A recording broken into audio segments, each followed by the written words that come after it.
Bow our head in prayer. Heavenly Father, as we prepare for the upcoming election cycle, we place everything in your hands. We pray for wisdom for every candidate, courage to stand for what is right, and humility to serve with integrity. Guard our words, guide our actions, and keep our hearts free from bitterness and division. Let this campaign be rooted in truth, respect, and genuine love for the people. Strengthen the families who stand behind the candidates. Protect them, encourage them, and give them peace. Above all, Lord, let leadership rise that will serve with fairness, compassion, and accountability for the good of our nation. Direct our steps and establish our plans according to your will. Amen. Amen. Good evening, Grenada, Carriacou, and Petit Martinique. Welcome. We're here to meet the people who will bridge the gap between the challenges we face and the solutions we're building together. My name is Dylan Charles. And I am Shirma Wells. The new National Party is ready to confirm the first 9 of 15 candidates who will carry the NNP banner into the next era. Exactly, Shirma. The NNP isn't just growing, it's evolving. We're blending the wisdom of experience with the fire of new perspectives from a new generation. You are going to see a deliberate mix of individuals who have spent decades in governance, working along new faces from the private sector, agriculture, and law enforcement. This is a team forged in the furnace of service. We are presenting a team that is ready to work from day one. Let's get right to it. Our first candidate is the caretaker of Carriacou and Petit Martinique. He is a former Minister for Infrastructure and a business owner who started his journey as an agricultural instructor. Please welcome Nolan Cox.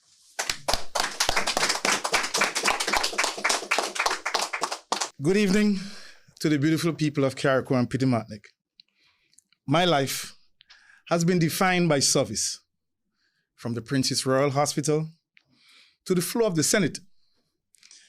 I am a project manager by training and, of course, a servant of the people by choice. I'm running to continue the work we started. Solar projects, the desalination plants, and the infrastructure that gives our sister isles and our sisters and brothers of both Carriacou and Petit Martinique the life that they truly deserve. Thank you.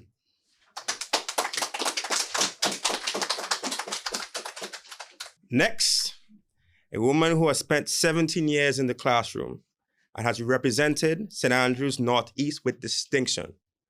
She is a former Minister of Youth Development. Please welcome Kate Skeeter Lewis Peters.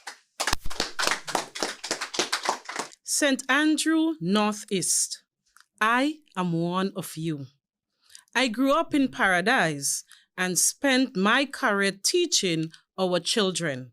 First at the Holy Innocent Anglican School, then at St. Joseph's Convent, Grenville.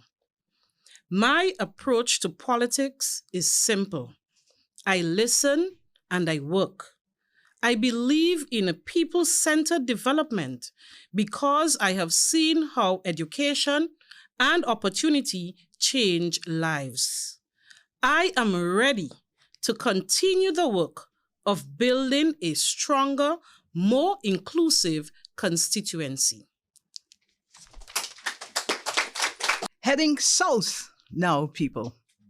We move to the south to meet a man who balances the precision of finance, a degree in finance, with the heart of a champion.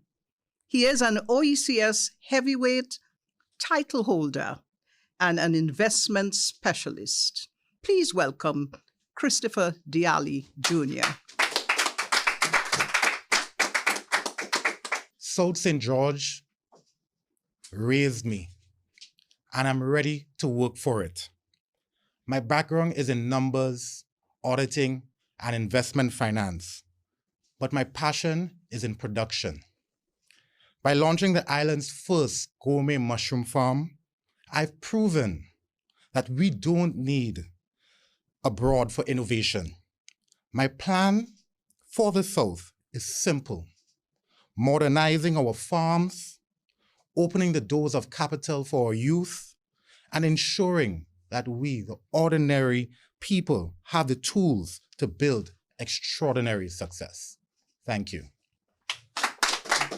In St. David's, we have a leader who knows how to build both businesses and communities.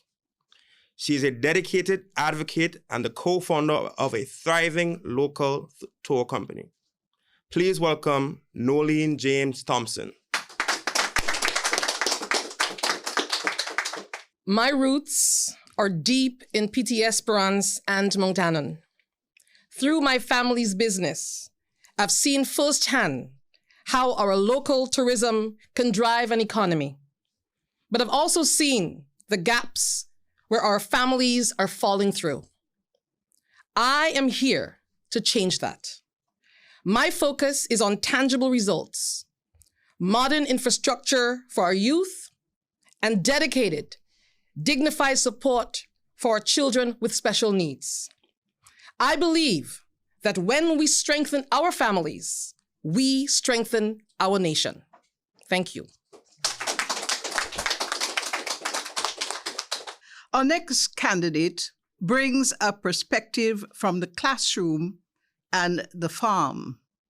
A marketing professional and former general manager of the National Stadium. He brings a unique blend of executive leadership and local grit. From St. Patrick West, Jelani Kamo Glean.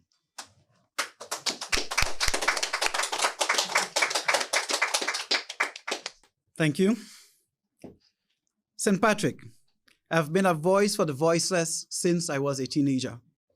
Whether I was teaching math at McDonald College or managing the National Stadium, my goals was always the same: results.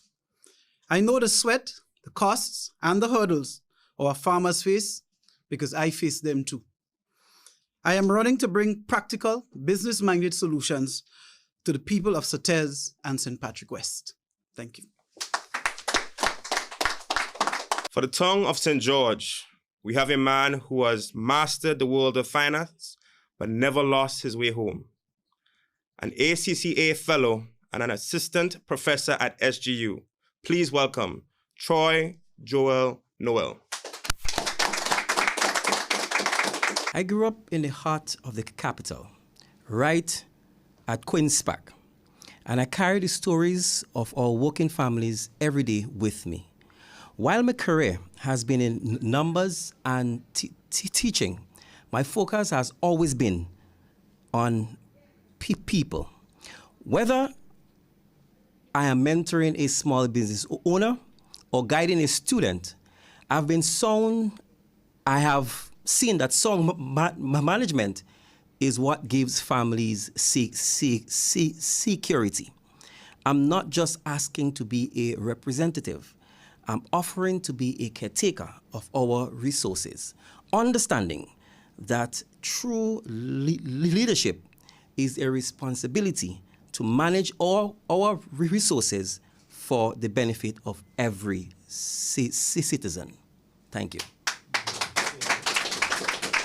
Returning home after a distinguished career in the U.S. Navy and the NYPD, where he earned the Medal for Valor.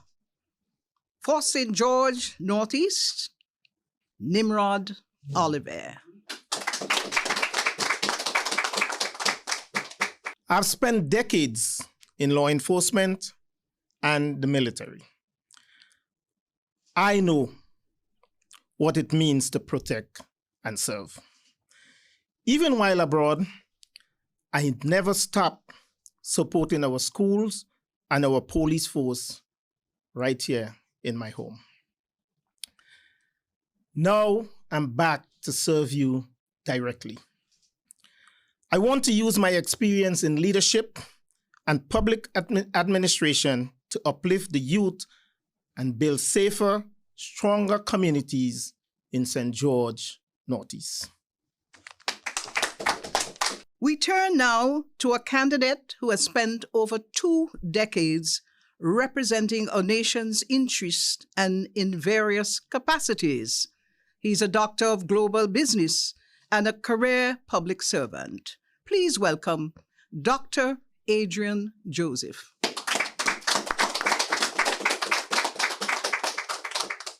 My journey has been guided by service. From the streets of Grand Mall, Fontenoy, Happy Hill, Boucher-Joux, Brizan, Willis, to the halls of international diplomacy. I understand the mechanics of government, but I also know that leadership is about the procedures. It's about being a voice for the voiceless and a bridge for the underprivileged. So now, my friends, I am offering my experience in governance and my heart for community to ensure that progress reaches every household in St. George's, Northwest, and beyond. Thank you. These are men and women with diverse backgrounds, but a single focus. While we continue to finalize the remaining constituencies, these candidates represent the standards the NNP is bringing, not just to the next election, but to govern our beautiful islands. Our final speaker has spent 20 years on the front line. She began her career as a young journalist and youth coordinator, and was later elected to Parliament for 3 consecutive terms. She served as Minister of Education and Youth, and today is a licensed leadership practitioner, providing services locally and also regionally. She holds a master's in leadership and innovation and is currently pursuing her doctorate. She represents the bridge between our party's experience and its new direction. She brings a rare combination of deep institutional knowledge and a modern, consultative mindset. She's a leader who actually understands the machinery of government, but more importantly, she possesses the heart to make it work for every single citizen. Please welcome the political leader of the new National Party, Honorable Emmalin Pierre.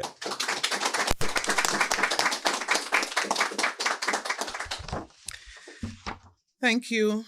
Thank you very much. My fellow Grenadians, brothers and sisters of Grenada, Carriacou, and Petite Martinique, this is a very important and significant milestone for the new National Party.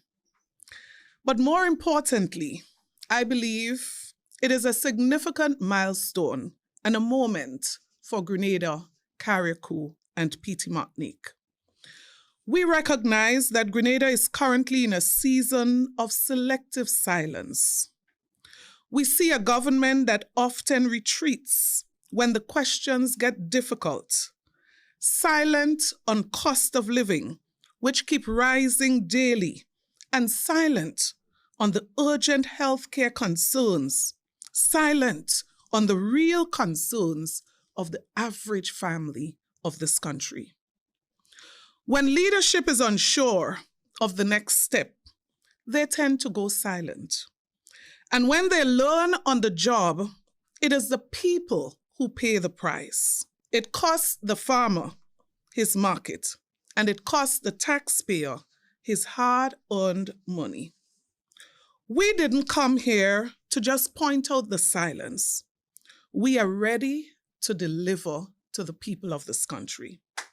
We are here because we have assembled a team that is ready to govern from day one. Look at the men and women introduced to you. In any other era, any one of these individuals would be a centerpiece of a campaign. Now they stand together. Every single candidate you've met is a star in his or her own right. We don't have placeholders on this stage. We have architects of resilience like Nolan Thompson and Kate Lewis Peters, who are the steel in our fabric, our social fabric, ensuring that no citizen is left behind as we rise. We have security experts like Nimrod Oliver, who knows that we cannot have progress without peace. We have diplomats like Dr. Adrian Joseph, who understands that leadership is not just about holding a seat, but about building bridges. We have financial heavyweights like Troy Noel, who understands that the national budget is a contract with the people, ensuring that every cent serves the many, not just a few. We have visionaries like Christopher Dialli Jr. and Jelani Glean, who are transforming agriculture and commerce into high-growth industries that can compete on the world stage. We didn't just look for people who can win a seat. We look for people who could also run government. We look for people who understands that we sit in the seat of power, but we are servants of the people first, not their masters. We must be honest about where we are. We are seeing the high cost of inexperience. We have a government that is learning on the job at the expense of our country and our future. The New National Party offers the only viable alternative for this country: modern experience. We are a party that has evolved. We have taken the deep institutional knowledge of our seasoned leaders like Dr. the Right Honorable Keith Mitchell and Brother Gregory Boeing, and the know-how to keep this country stable during global crises. And we have fused it with the fresh, innovative energy of our new candidates.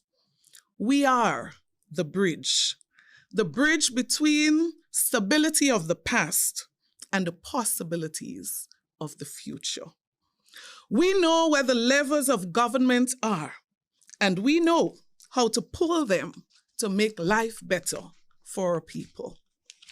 Brothers and sisters, we present to you the first 9 stars, 9 workers, 1 mission. Our slate of 15 candidates is near completion, and I urge you to stay tuned over the next coming days for the launch of the final 6 candidates. We are the New National Party. We are people-focused. We are ready to govern. We are ready to work for you. And we say to you, may God bless you. May God bless Grenada, Carriacou, Piti Martinique too. Thank you.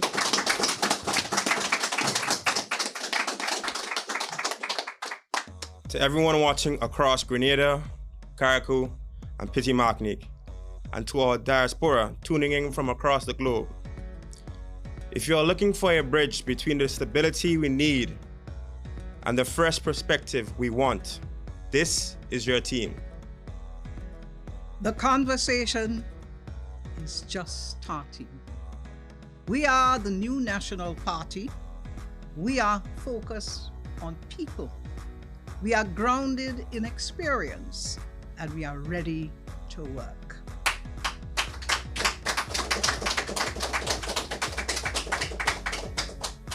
For the first 9 and for the full 15 yet to come, we are one team with one mission. Thank you for letting us into your homes and onto your screens.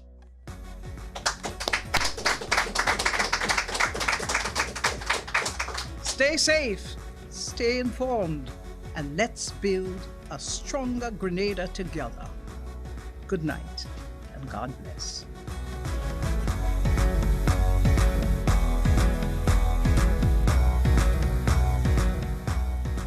pleasant good afternoon, ladies and gentlemen,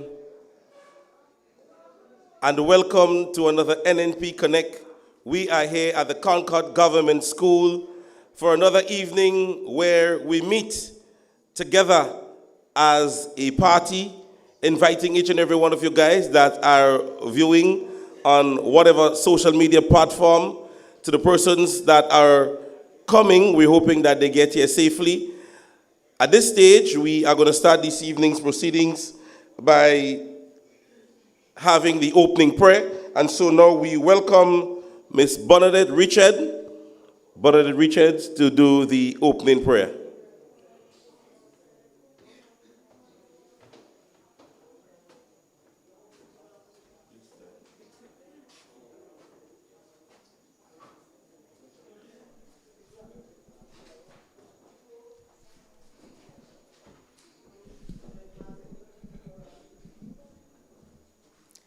Good night, NNPites. Good to see so many of you tonight. Let us all acknowledge God. So, all stand. Yes, hallelujah.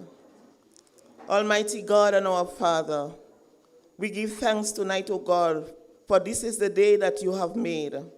We thank you, O God, for this opportunity to be here again, Lord, to speak on matters, O God, concerning our country.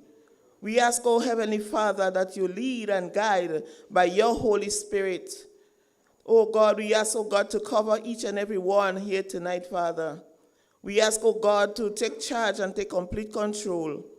We thank you for your strength. We thank you for your grace. We thank you for your mercy and your everlasting love, O God. Hallelujah, Lord. We bless your holy name. We welcome your presence in our midst, O God, because you say, wait, you are 2 and 3 are gathered, you are there. Thank you, God, for what you're about to do. Touch every speaker here tonight and give them wisdom, knowledge, and understanding. We ask that you have your way in Jesus' name. Amen. We ask that you remain standing as we invite Melissa Williams to do our national anthem and party song.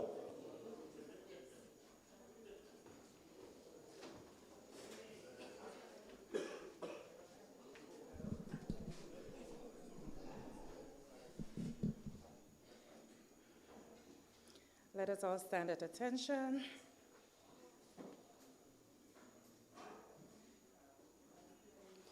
Hail, Grenada, land of ours, we pledge ourselves to thee.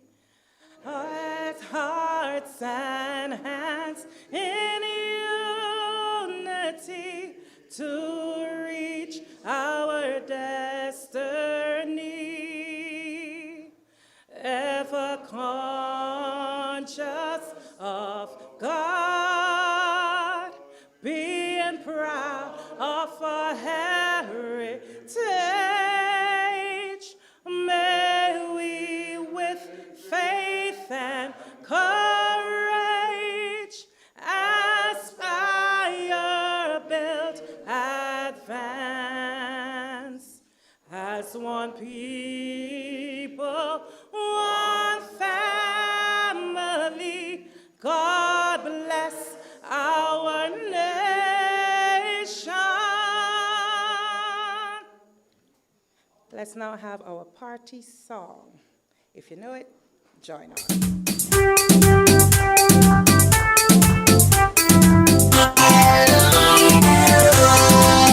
Oh, you can count on me, working for my party. Faithful I will be. I will fight with all my might, working for the NNP. Yes, you can count on me, working for my party. Faithful I will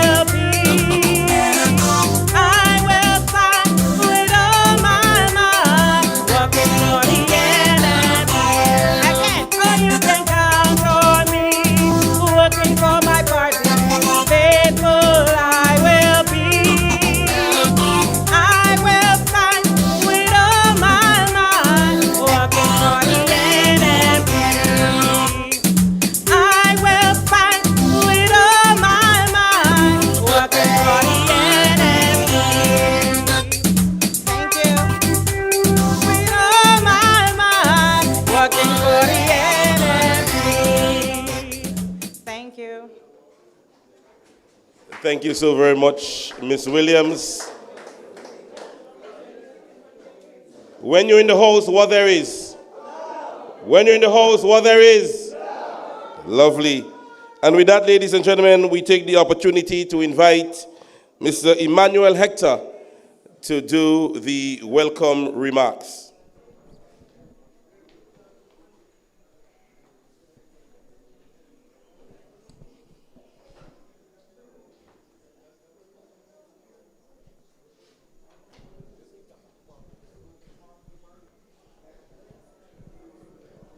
Good evening, ladies and gentlemen. Good evening to the candidates, prospective candidates. It is with pleasure I take this opportunity to welcome each and every one of you at this constituency. This constituency, Concord, Woodford, Brooklyn, is very important to the NNP party. For a long time, we've been supporting this party, and as it stands, I can surely say we're not going to change. We have a dynamic representative in Mr. Alvin Dabrio. And I should say that with Mr. Dabrio, we are in good hands. I know it because it had been proven in the past. If you would give me a few minutes, which I would like to ask for, can I, would the head table do that for me? I have some things to say about Mr. Dabrio, and I want to bring you up to the standard of the things that's actually happening in this community. You may not know me, but I live here, I grew here, I born here, and I know here. Mr. Dabrio came to us in 2013, am I right?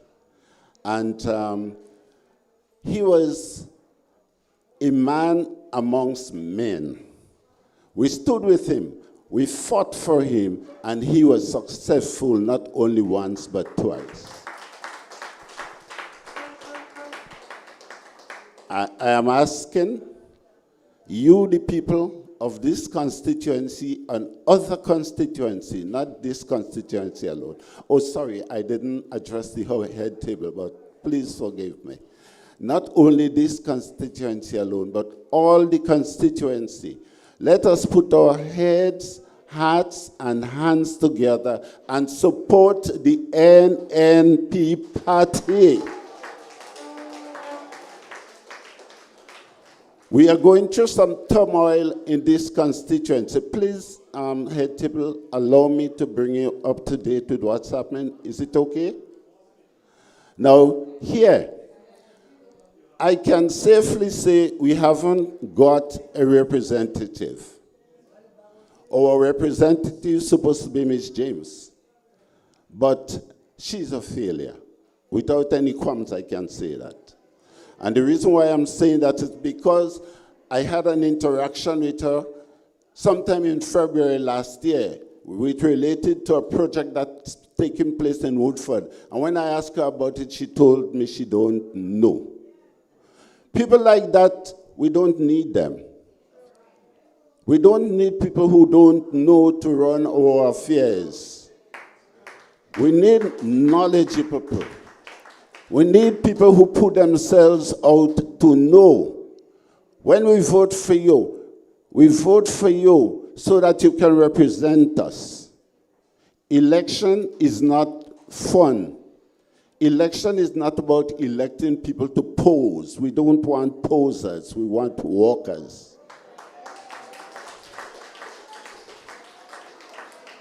You see, there is a project taking place in the Woodford area. I could be here 15 minutes. I'm not going to take too much time. And these people come, and then they tear down the whole place. There is the valley there. We already have problem with this community, in this community with the landfill.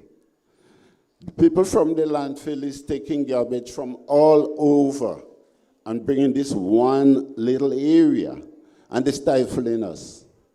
There are people here, old people and children, who is suffering from asthma. And these are things we never used to have in this community. I tell you, I'm born here and I grew here, so I know here. Now, those people came, they tear down about 15 acres of land in the Woodford area. And let's think about it. They're building a cement batching plant, and I'm not guessing because I spoke with one of the managers in a meeting right here in this school, and he explained to us. They're building a cement batching plant, they're building an asphalt plant, and they're going to be operating a quarry. Think about you operating a quarry under the hill here. This is a thriving community. Here we have churches, we have schools, we have many other things taking place. And this community used to be pristine. But if you look now, we're living in filth. And I'm begging, please, we need help. I want the members of the NNP party who is running for political office to address these issues for us, put it on the table. So everybody, Grenada need to know, the world need to know what's happening in this community. They're taking away all our beaches. We have Bouchejoux, we have Woodford, we have Perseverance, we have a little one down there called Pitizas and Black Bay. All of them is filled with silt. So in the not too distant future, we won't be able to use it. Something has to be done. And we are Grenadians, and we need to live in Grenada in peace. We need to be happy like everybody else, and instead of destroying our infrastructure, we need people to build our infrastructure. So please, Grenadians, register to vote. Get your people together. Your children, your grandchildren, your mother, your brothers, your sisters, and let us go vote for the NNP. Thank you very much.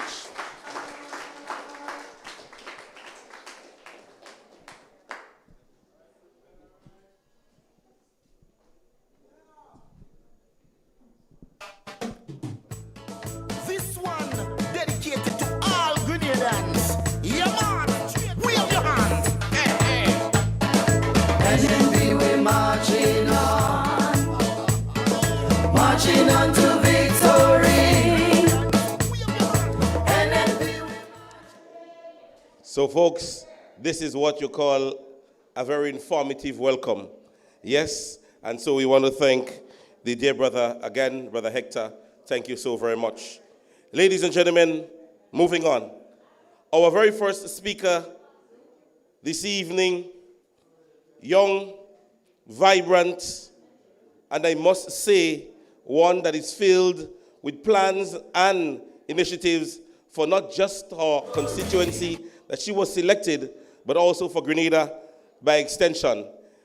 Give a warm St. John's welcome to none other than Senator Dr.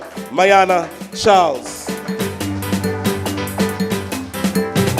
The house solid and the pillars strong. Don't stop the progress. We moving on. The house solid and the pillars strong. Don't stop the progress. Take a good look around. Good night, St. John's. Good night to you. The house solid and the pillar strong. What we telling them? Don't stop the progress because we're moving on. Good night to you, my brothers and sisters, especially my brothers and sisters of St. John's. So St. John's, let me hear you if you're in the house. I must also give a special shout out to my St. Mark's party. So St. Mark's, if you're in the house, let me hear you.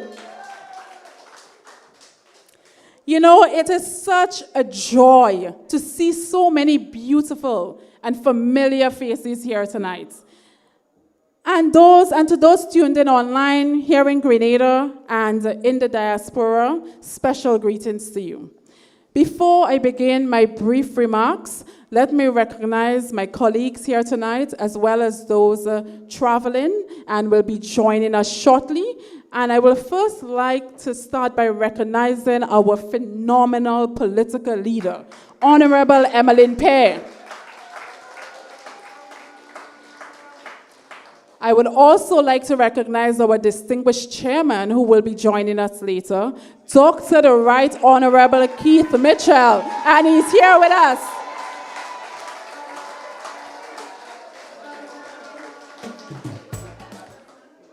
Our beloved former MP and candidate for St. John's, my brother, Alvin Dabrio.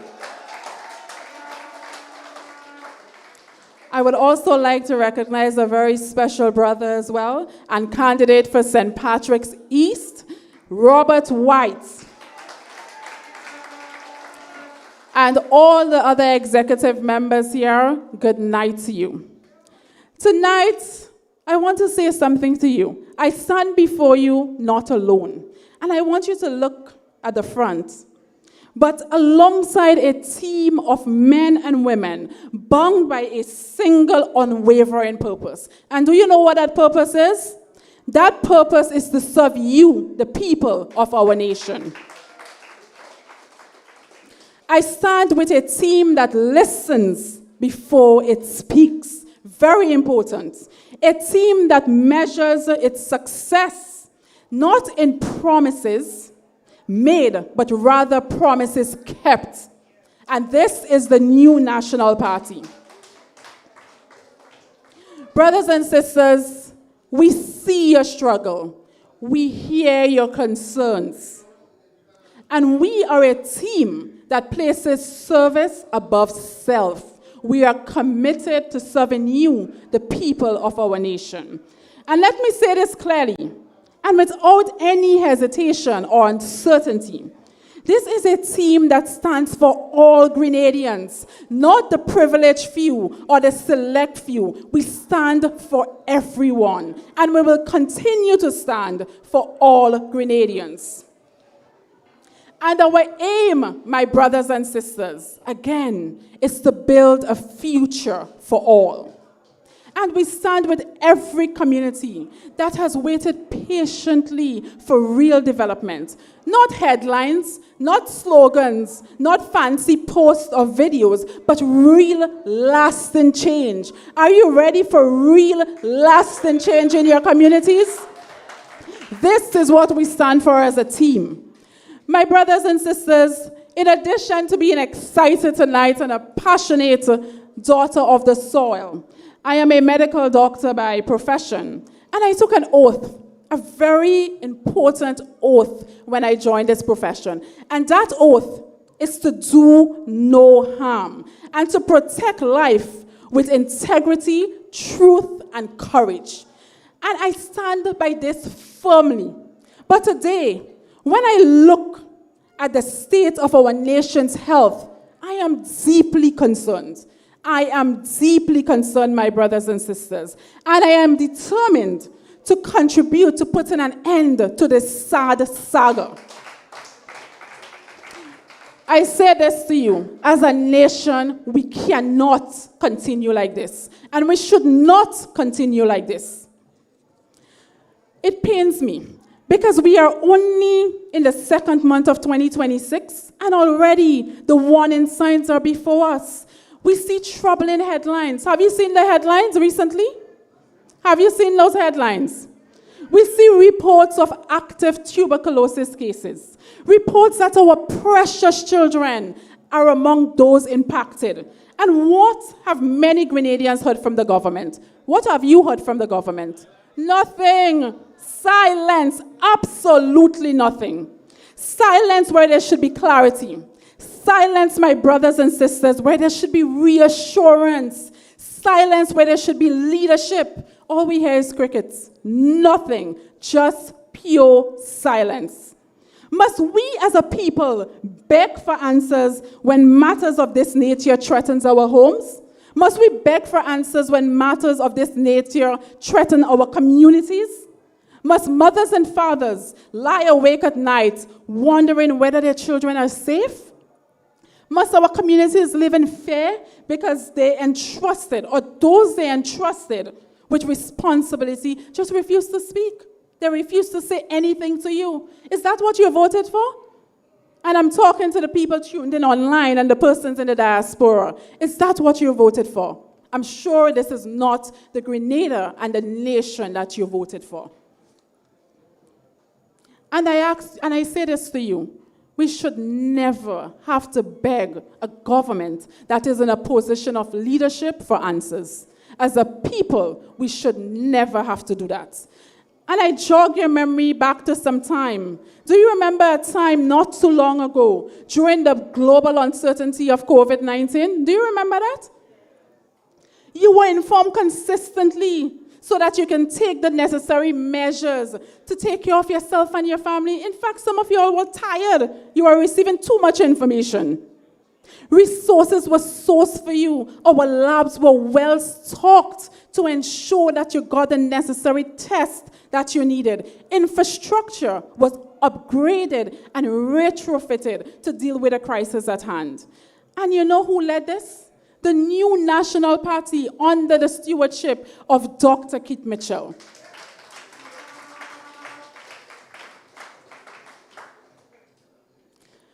But today, for far too many Grenadians, healthcare is not something they just read about in headlines.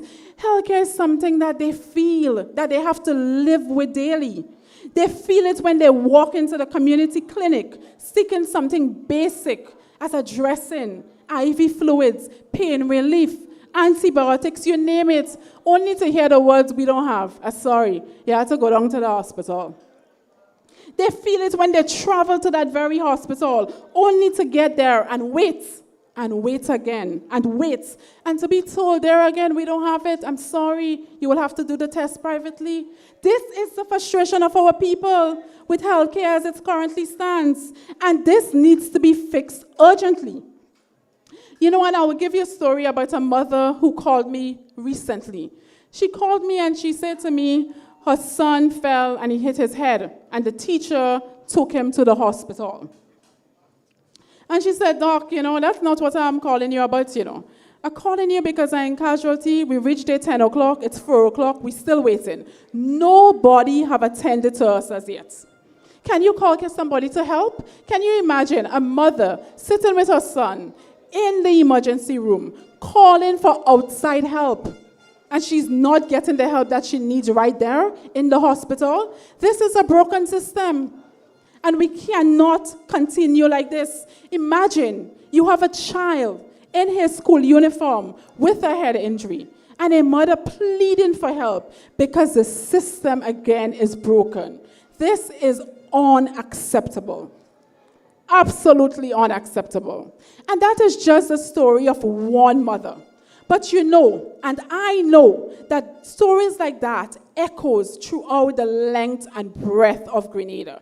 I'm sure you heard stories about the healthcare system lately, and they are not good stories. So this is something that needs urgent attention. And yet, the focus is not on fixing the system. Do you know what the focus is? It's on a new building. The focus is not on strengthening primary health care. It is not on making sure the current facility is well stocked with the resources that is needed, but rather the priorities on a new building. Can you imagine that? Now, let me be clear. We are not against a new hospital. It's been years. And still we await questions to be answered regarding the specifics of this project. I cannot seem to find a solid description of the plan for this hospital. It has been defined before as a general hospital, a climate resilient hospital, and the term just keeps changing over the last couple of years. They cannot seem to have a hold on what that is, what it looks like. You know the latest thing I heard? It's a national hospital. So the question is this a replacement of our current hospital? I don't know. Do you know? Do you know what is happening? Nobody seems to know. Building a new hospital again is not a magical solution for our healthcare problem. It is not a magic one you just pull out and all the healthcare problem are fixed. Healthcare does not work like that. But the persons who are responsible seems to think that there is a magic one, you pull out, you swipe it, and that's it, everything is fixed. It does not work like that. Until that hospital is done, and you know and I know, construction can take years. Who knows? It can take the next 10 years. What is happening with healthcare now? What is happening right now? Would we continue to witness a neglect of our current system? Is that what we will continue to see going forward? We need to urgently address the health needs of our people. This cannot wait any longer, and it should not wait any longer. And we as a people, we need to speak up. We need to speak up against the crisis we are having right now. And I will say this to you. Our people are sick today. Our clinics need medicine today. Our health centers need supply today, not in 10 years when they build the hospital. A big project years away cannot comfort a mother at night. It cannot treat a sick child. It cannot stop an outbreak a month from now. How can we pay millions of dollars for advice, but not fix the culture that is driving our well-educated nurses and doctors out of this country before a new building is erected? Tell me that. We're spending millions for advice while we ignore and we neglect the current healthcare system. Healthcare cannot wait on a building to be erected, my brothers and sisters. Now, I want to divulge a little bit. And now let's talk about NNP's track record when it comes to healthcare. When NNP was in power, we built for the people, not for optics, not a video showing us how to wash our hands. We didn't build for optics. When NNP was in power, we built polyclinics, and a polyclinic was erected right here in this constituency. But I'll tell you this, almost 4 years later, and this polyclinic is still not operating at its full capacity. 4 years later. When NNP was in power, we upgraded rural health facilities. Take a drive around the country, look at your medical stations. The Victoria Medical Station, upgraded under the new National Party. When NNP was in power, we installed new X-ray machines. We installed our oxygen plants. So much was done for healthcare. So much was done to fix the current issues.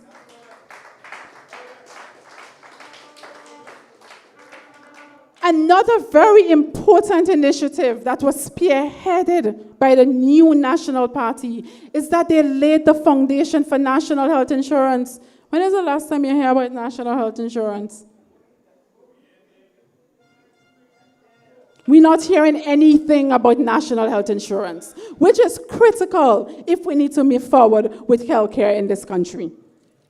And I can go on and on about NNP's achievement in healthcare, but I am cognizant of the time. And I would say this to you. NNP understood something simple. Healthcare is not a luxury. Healthcare is a right. It is your basic human rights. It is not a privilege. We understood the importance of strong primary health care, and we continue to understand the importance of that. So tonight, I am calling on the government to take a fraction of that energy and investment and put it into where it is needed, where the people will get immediate relief. They need to put that money they're paying for advice and God knows what else into immediate relief for our people. Put it into our community clinics. Put it into infectious disease surveillance. Put it into the medicine cabinets at our clinics and at our hospital. Put that money into staffing, into supplies, and into our systems. So a mother does not have to call anybody to know somebody to get care. That is absolutely ridiculous. Because St. John's, hear me well, we need a healthcare system that is balanced. We need a system that is balanced. One that plans for the future, yes, but at the same time, one that protects you now. So we need a system that takes care of our people right now. And you know the only party that will give you that is who? The New National Party. And that is why I am so encouraged and I'm so motivated and I stand with this amazing team because this is a team that care about you, the people. And this is a team that puts service above self. And that is the kind of leadership that we need in this country. So I call on you, the people of Grenada, Carriacou, and Petit Martinique, to stand with the New National Party. Stand for strengthening primary health care. Stand for putting things in place that takes care of the needs and that give people the relief that they need right now. So stand with us, my brothers and sisters of St. John's. Thank you.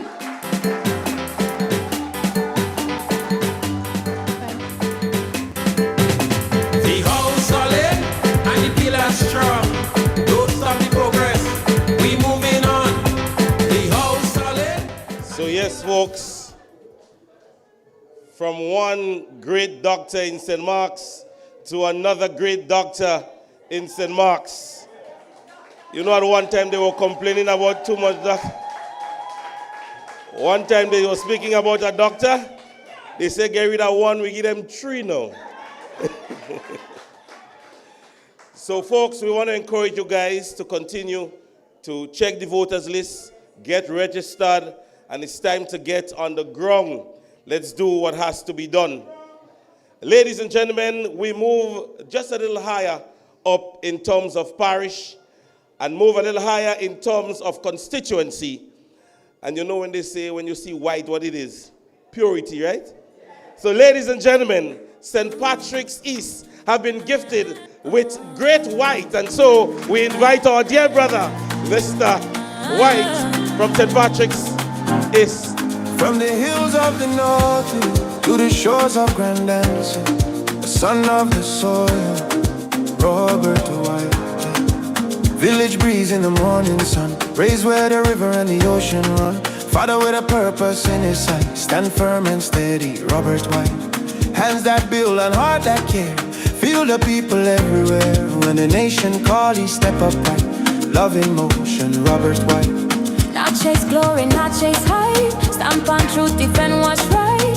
From the struggle come the light. Forward we go with the Robert White. Lift it up, lift it high. We salute the man Robert White. From the village road to the city light. Stand for the people, stand for what's right. Oh, we rise together, shining bright. One strong voice, Robert White.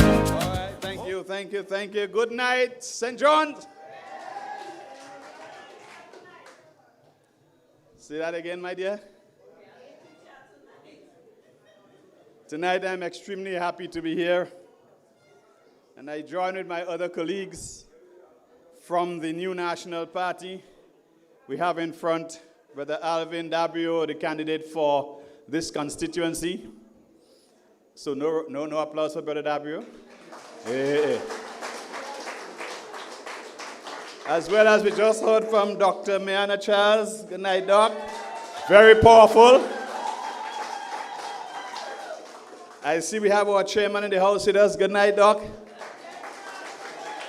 Doc came in on cue as his name called. He appeared. I said, the man of magic, you know.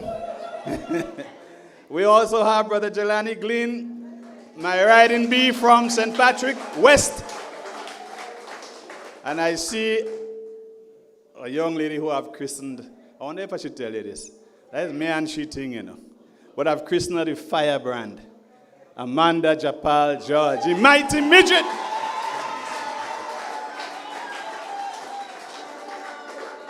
But before we go forward, my dear brothers and sisters, I learned today that one of our stalwarts in St. Patrick passed on. I'm speaking of Sister Linda Toussaint.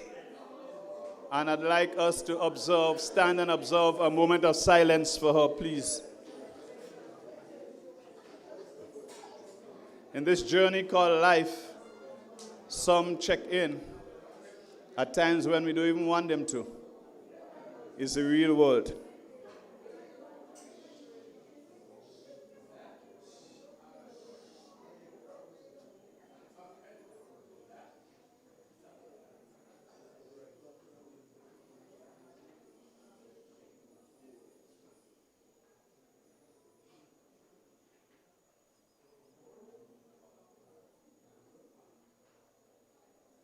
Thank you very kindly. You may now take your seats. Now, before I start my presentation, these days I like myself. I feel good about myself these days. And I've always liked me, because I think I'm a nice guy. Yes. I've been living with me for almost 6 decades. All right, and that has taught me that I'm a nice guy. But in recent times, I find I get nicer. Right? And the truth is that as a child, I always loved the color blue. I had blue marbles. I like me blue jeans. I remember nice blue shirt and so I had loved blue. And I said to somebody one time, if you give me blue food, I eat in it. But I don't know, over the last month and a half, I find I change the color and I'm feeling good. So I went home after last week's, my inaugural speech in Hermitage. I went home and I paint the house green. And I bring the car the next day by the garage and I tell him man, paint it green. And I had 2 white goats there watching them. I don't want to paint them green yet because of maybe the people who are, what do you call them again? They deal with, yes, they mightn't like that too much, right? But I feel tempted, right? Tonight, however, I'd like to speak about an issue that we seem to gloss over. And I would like to caption it, when governance slips, communities pay. Yes, suffer is a word we could use as well. So I stand here tonight to build on the philosophy that I established as my guiding principle last week, and that is, life is about people. I want to build on that because we need to be consistent. And so it shows when governance slips, it's the people who pays. And we have to get to the fact to realize that life is not about paperwork or press releases or political positioning and a lot of that happening, but about people. The fish ban in Grenada, the people in St. John felt it first. When the United States imposed restrictions on our fish products or exports, that was not just an international trade issue. No. It was a St. John's issue. It was a Guave issue. It was a family issue. It was a Grenada issue. Right? But I'd like to add here that the international regulators, they didn't move overnight. They didn't just wake up and decide we're putting a ban on Grenada. No, there were warnings. There were compliance reports. There were deadlines. All of which were ignored, and that resulted in the ban as of the 1st of January. So we must ask, were those warnings treated with urgency? Were systems strengthened in time? Did we move fast enough? Because when the ban came, it didn't land in an office first. It landed on a jetty. It landed in the fish market. It landed in the homes of the fishermen. And let me say this clearly. The fishermen of St. John's did not fail. They rose before dawn. They checked their engines. They prepared their nets. They risked their lives at the sea. They did their part. And if the people demonstrated a willingness to do their part, then the government must do its part. And if the government had done its part, the fishing ban would not have been a reality. I need a round of applause for that.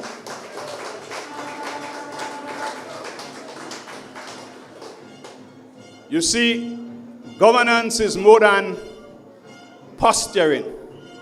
It's more than the Hollywood-style approach to what we see now. Everything is on video and everything is on Facebook, and I'm not knocking Facebook. It's an important marketing tool. But everything goes on Facebook, so there's so much time spent there that the work doesn't get done. That has to change, sisters and brothers.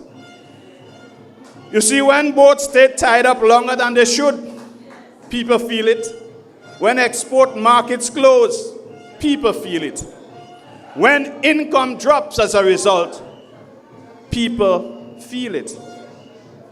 You see, when St. John fishes, Grenada earns. And Grenada earns plenty because the fishing industry brings as much as $15 million into the economy every year. And that is not 2 pence halfpenny money. That is money that send children to school. That is money that pay mortgages. That is money that buys your gas for your fishing boats to go out. That is money that buys everything related to the industry and causes people to feel good about themselves because they are working hard and taking care of themselves. So, sisters and brothers, on the issue of the fish ban, we should not take it lightly. We must hold the government accountable. Because if they did what they had to do, if they did what they were elected into office to do, the reality would have been different today.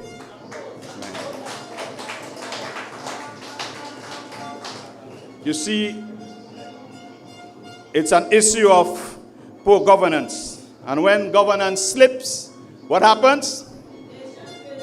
Nation feels it. Let's take a look at another project that, though it is absolutely necessary, it was so poorly managed, or at best mismanaged, that it has become a sore point for our commuters, a sore point for our people. And I'm speaking of the G-Cruise project. Water infrastructure is important. No one disputes that. Reliable water strengthens communities.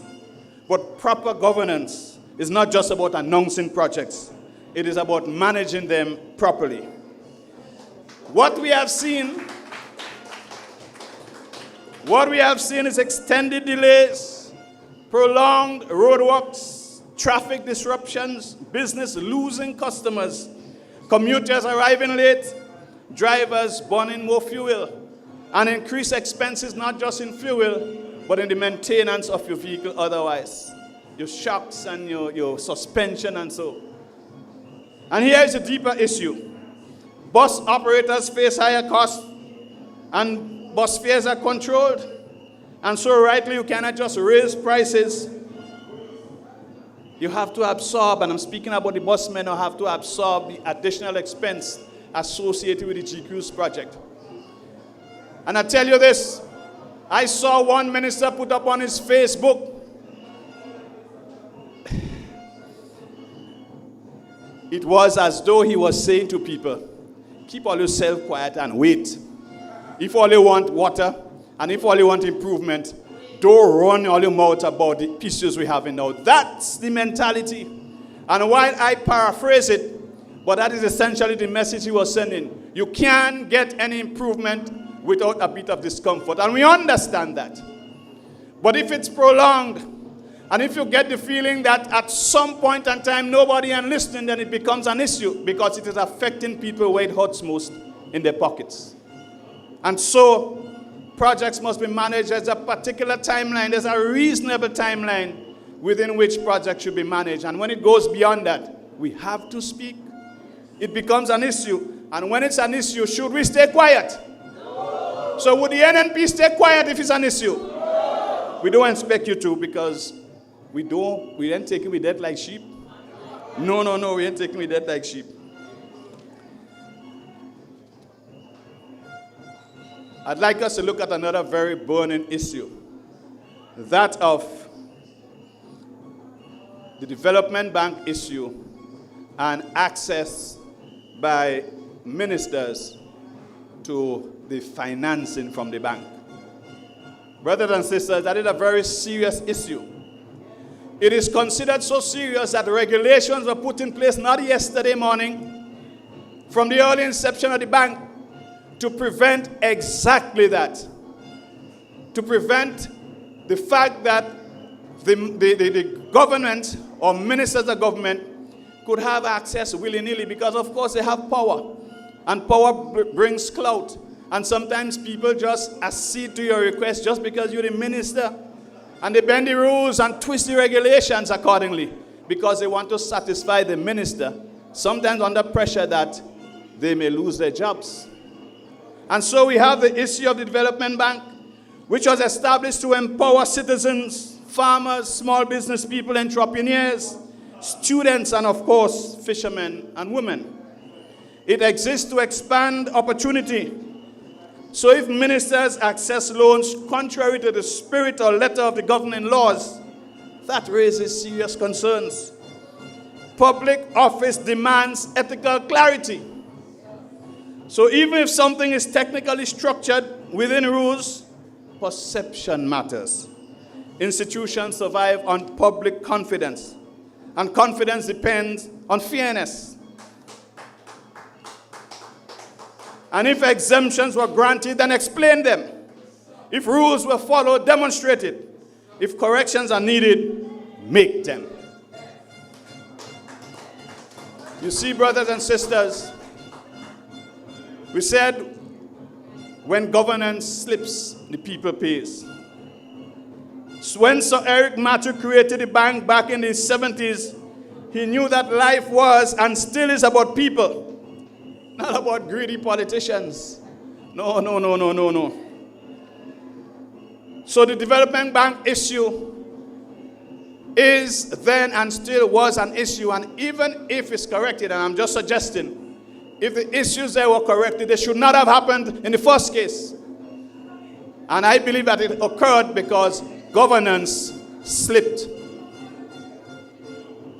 Another burning issue is the Lottery Authority allegation.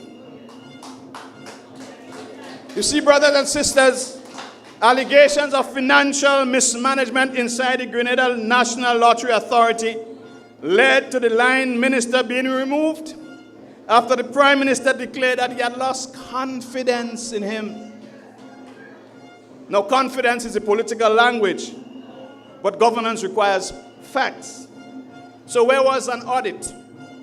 What were the findings published? What controls failed? If mismanagement occurred, the public deserves full disclosure. Up till today, zilch, nada, nothing. And I think that even now it is a burning issue, even if it was swept under the carpet. Because we have a right to know. This is our country. We have afforded some persons with a job. They have applied for a job and they said, we can run this country. This is our country. And if they are not doing the job as they propose they will, then what do you do to people who are not managing your business well? What do you do to people who are not managing the business well? So the time has come for us to consider whether we're to wallow in pity and allow our business to go down the road, or whether we'll look for new managers. But we know where new management is. Don't we know where new managers are? Ladies and gentlemen, the management team of the new National Party stands ready and able to take us out of where we are at.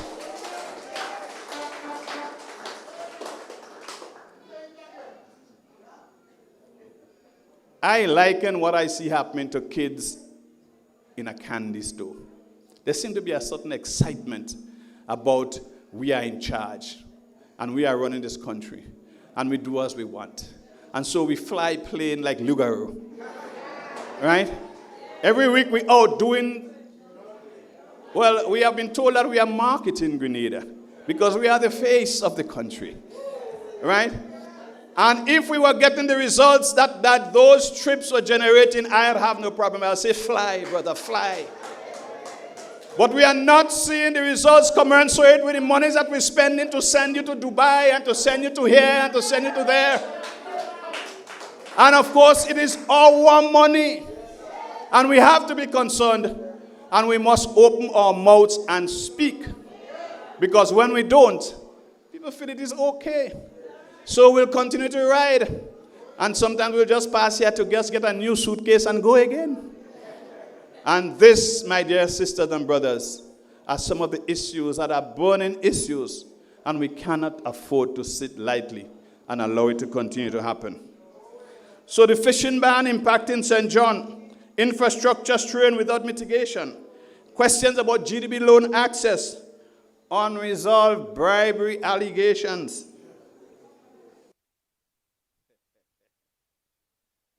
I had to pause here. And the microphone, oh, I thought the microphone was pausing too. Brothers and sisters, issues or allegations of corruptions need to be taken seriously. The truth is, an audit may have found that the accusations were false. And if it was false, that's okay. But if you're in management and there are fingers pointing at your team, you have an obligation to investigate. Let us know what's happening. And to the extent that you do not, the arrogance that causes you not to investigate seem to say that it is okay. Hush your mouth and keep yourself quiet. And there's nobody in the government that has a right to say to us, whether it's by words or by actions, hush your mouth and keep yourself quiet. And we are not going to hush our mouth and keep ourselves quiet when matters of governance are troubling us. We have an obligation to speak, and speak we will. So from now until the bell is rung, we ain't hushing. You know they say how we can't sit down, sit down, sit down, sit down. Well, I want to add, we can't shut up, shut up, shut up, shut up. Because this is our country. This is the only country we have. We can't live here and go anyplace else. Although many of our sons and daughters reside elsewhere. But even elsewhere, is sending people back home. So we have to protect what we have right here. Because this piece of rock is our piece of rock for not just a few Grenadians, but everybody who was born and bred in Grenada. And so, sisters and brothers, I ask you to stay connected. I ask you to stay hopeful. I ask you to continue supporting the new National Party. I ask you to make sure that your brother, your sister, your uncle, your parent, your friends and family, they are registered, ready, and willing to vote the new National Party into office. Because when NNP is in office, everybody wins. When NNP is in office, everybody wins. Not just a few. Not just a few getting rich at the expense of everybody else. And every time the NDC is in office, we see the economy tightens. And so we say, stand firm, stay ready. We're ready to move with the new National Party. I thank you. From the hills, and with that, ladies and gentlemen, we take the opportunity to welcome the political leader, Honorable Emmalin Pierre.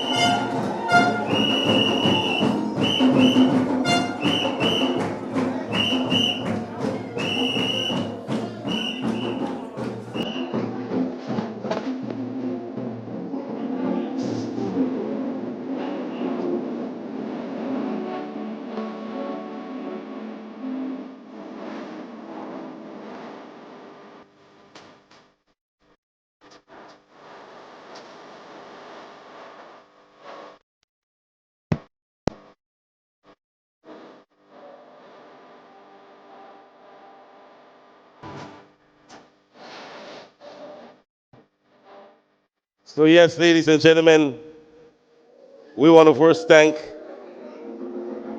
Brother Robert White, the candidate for St. Patrick's East. Give him again a lusty round of applause. And to show you how prepared Mr. White is for this next election, imagine he already has his song for the general election coming up. That is preparation. So ladies and gentlemen, we get ready for our next speaker. And none other can and have done as much as the constituency of St. John's have seen from that brother. For those of us who are old enough to remember Cable and Wireless, an instrumental brother of the soil who left where he was in the United States, or Canada, and came back to Grenada and ensured that he did for his people. Allow me to welcome, ladies and gentlemen, Brother Alvin Dabrio. A man that grew up on fish oil. This is your son of the soil. Alvin is a man on a mission. A man with compassion. He knows right from wrong. He have a plan for St. John's. The FM station, television program, best in information, best for the nation. Alvin does vibes with everyone. He is your real humble servant. Anywhere you pass, anywhere you look. Well, first of all, let me recognize the charming, blossoming political leader, Sister Emmalin Pierre. And we have our former political leader and Prime Minister for a lot of years, Dr. Kit Mitchell. And as you see, the new candidates which were launched, these new candidates have them quaking, you know. And I also want to introduce to you our chairman for the St. John's constituency branch, Sister Bernadette. And the chairman for this polling division, you heard us singing, Melissa Williams. And I want to say a very warm welcome to everyone that's here. And especially I see a lot of faces from Concord. Good night, everybody. Thanks for coming out. So, sisters and brothers, we're living in a constituency, as Brother Hector said, without representation. And tonight, I will tell you a few things to prove that we have no representation. Sister Mayana Charles told you about the importance of health, because we know healthcare, as she said, is not a right. Most countries, the majority of countries provide healthcare for its citizens, except the US, where it's a commodity for who could afford. So when the Prime Minister was asked about buying medication for the hospital, what did he do? He compared us, not to Trinidad, St. Vincent, Barbados. He compared us to the United States. So, right here in St. John's, with the help of Sister Clarice, we had built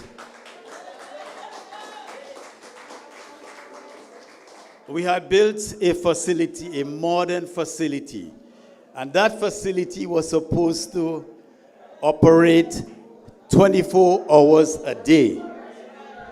And it was supposed to serve the Western Corridor. Because when they were in office, the facility that we had, you know, they break it down and they turn it back and they leave it there. At least we built a modern facility. And that facility was open a couple days before the election. There was in the budget over $600,000 funding for equipment. Plus, we had procured a lot of equipment from New York and Dubai and other places. When they came in, they took all the equipment. They even take out those in the facility to send to other places. Those, you know. And then I will tell you, they had nothing budgeted in 2023, 2024. In 2025, they had 700,000 budgeted. And then they said they spent $445,229 on reconstruction on the health center there in Guelph.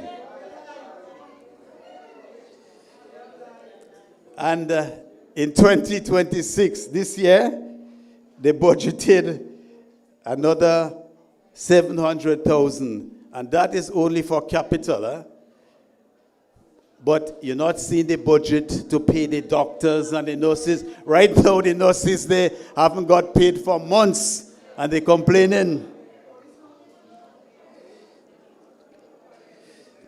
We have, as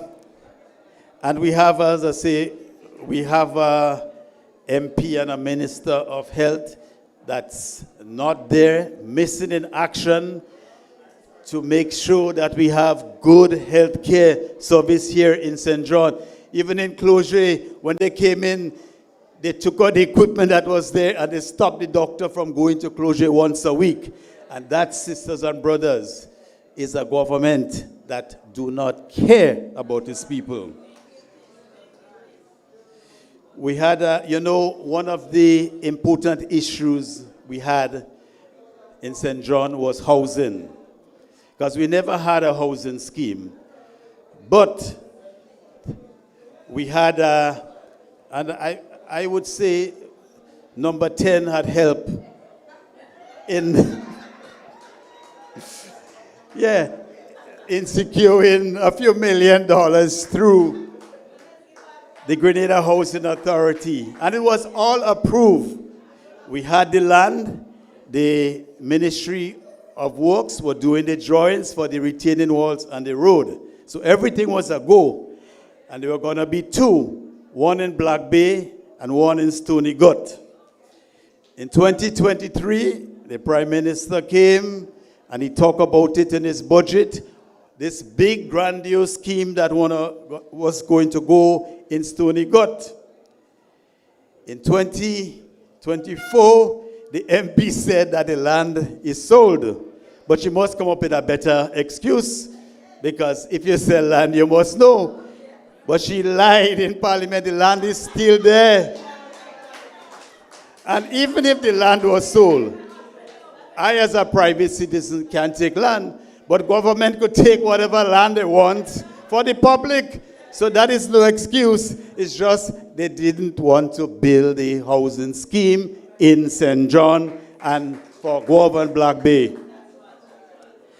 And the Prime Minister talked about Project 500. You remember in the campaign, 500 houses a year.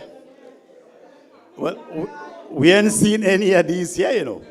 So far, well, they budgeted $10 million for Project 500 last year. Then they say they spent $5 million, and you still can't see somebody moving in one house.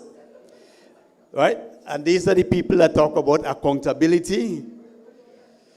You remember under Dr. Mitchell, what they were threatening him? All right. So I want to tell the PM and the MP, during the campaign, they promised that people were going to get houses, and he said houses with veranda. He also said they were going to eliminate poverty. But you want to eliminate poverty, and the basic thing which under NNP, you had sugar and sugar products, cookies, little trophy, everything, 0 rated. They put 20% VAT, And you know, sugar is something even poor people use to make juice, sugar cake, like a fudge and everything. But these are the people that say they're going to eliminate poverty. But Madam PM, or MP, sorry, and Mr. PM, people passing mouth on you. Let me ask you. The other day I gave a lady from Cloger a ride. I think it was Miss Moja, Mayara, whatever. And quite a few people when we were walking around were saying that they used to get $250 a month on the seed program after NNP. You know what they're giving these people now? $100. So they're passing out. So I just want to have a word of caution for the Prime Minister, for what they're doing, and the Minister of Social Services.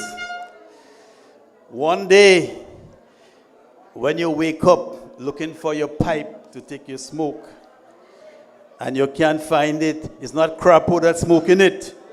Instead, you would see a woman smoking it, and you know you don't like women.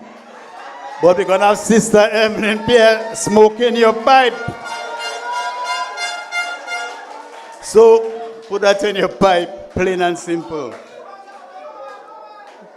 I want to talk a little bit about roads. Because transportation is very important for the development of a country. And this PM, during the campaign, he was talking about Molinier. He said, when we get elected, any major road get damaged, we would stop what we're doing and fix it. But that does not go for Cloger, and that does not go for Marbria. Because we had fixed Marbria Road. But on the 28th of June, 2023, one day before Fisherman's Birthday, when you have a lot of people coming to go up, he shut down the road in Marbria. And what has happened?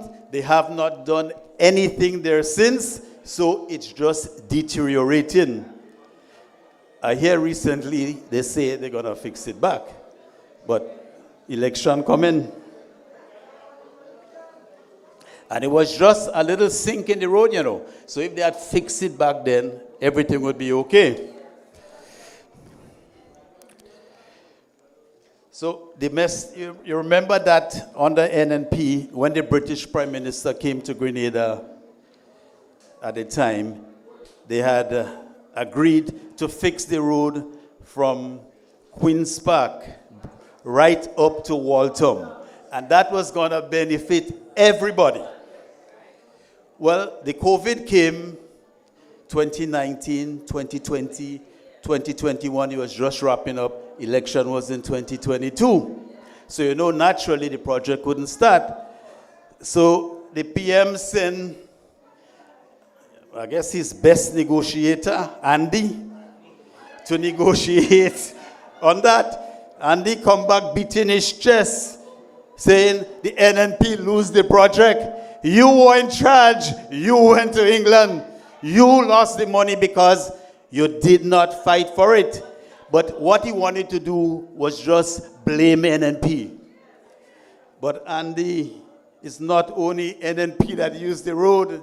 NDC people driving it also. And what we see now is a lot of potholes. I hear they say they get some kind of truck to come and as if the truck gonna automatically fix it. We're still waiting for the truck to shake down them golden apple tree and the mango tree. So we don't know what truck he's talking about. But I want to see if they have that truck. Send it up in Cloger, Mr. Minister of Infrastructure, because they left Cloger quite a few months ago, and if you pass, people have to pass on all fours. They have to walk on all fours to climb up, to cross. And now, well, in 2 days' time or tomorrow, we're going to be in March. So that's 6 months in addition to before people in Cloger suffering. we have no representation. We had in Guelph, there's a road in which we had 600,000 budget to fix. That's Mongo Road. Right. So when they came in office, 2 years, they did nothing to Mongo Road. So it deteriorated. Nothing could pass. Right where Glenna live in. Deteriorating. So they say they make this big hoopla, the MP go up, they fix the road.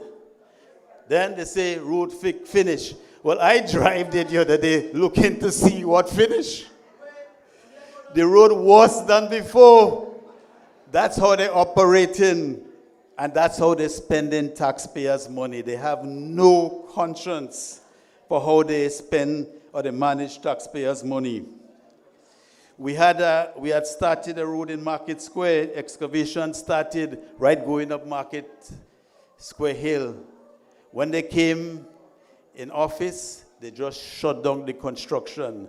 At the top of Market Square, we were opening the road to the fort because there was an old fort in Guelph during the French time where that used to defend what was called Charlottetown, because Guelph was an important place back then, still important, but a lot of hierarchy and stuff used to live here. So that fort, we are going to do a road so that visitors and locals could go to it. Well, sisters and brothers, they chopped the neck from that project. They sent back the tractor, and the road is just the same way. We were going to widen Langton Road. Nothing happened there. The other one, Mani Road. That's a road that goes from Market Square to Greasy Hill. Well, somebody sent me a little clip from MTV News. It was yesterday. Some of you all might see it. With two NDC activists talking about they can't access the homes because the person that lives there, that bought his land, blocked the road. Well, that issue been going on since GULP, because under the GULP, they sold the land for the guy, but then the surveyor did not mark out the road. He included the road in the guy's property. All right. So since Gary, a lot of administrators or MPs came. When I came in, I met with the villagers, and then we identify a better place to put the road. That is going through Mani. Right now, people are using the road. The road there is paved. But the same guy in the clip, you see him stand up there, and he's talking about Dabrio didn't do nothing, right, on the same road. But that same guy went and squat and he built a house in the middle where the road's supposed to be. And then he came to me asking, when the tractor was cutting, if I could take government money and move the house for him. I said, no, you build there, right? I would not spend government money like that. So I don't know what happened, but I see him stand up there saying he can't access the property. But they just forget, you know. But at the same time, the party that is supporting has been in office 2022, 2023, 2024, 2025, 2026. But right now, because they know the time running out, they come in and try to. Yeah, they come here. That's them coming out of the woodwork. And those of you right in Concord, when I came into office, Mondo Road was a dirt road. So we concrete most of it. There was a little part that when the rain season, it was 2021, thereabouts, a big rush of water came down from Brooklyn and took out part of the road. Right. So we started fixing that. But then election came, and in the meantime, you would have a lot of people told me that when Renault excavated the bottom to put the concrete plants and the asphalt. That is what undermined the road. Because the same MP promised she was going to fix Mondo Road. Although while we were working on it, yeah, she find work going too slow.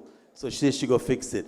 Right now, you're missing in action. Farmers cannot go up to the property in Mondo. And remember, Mondo was a very important agricultural center for us.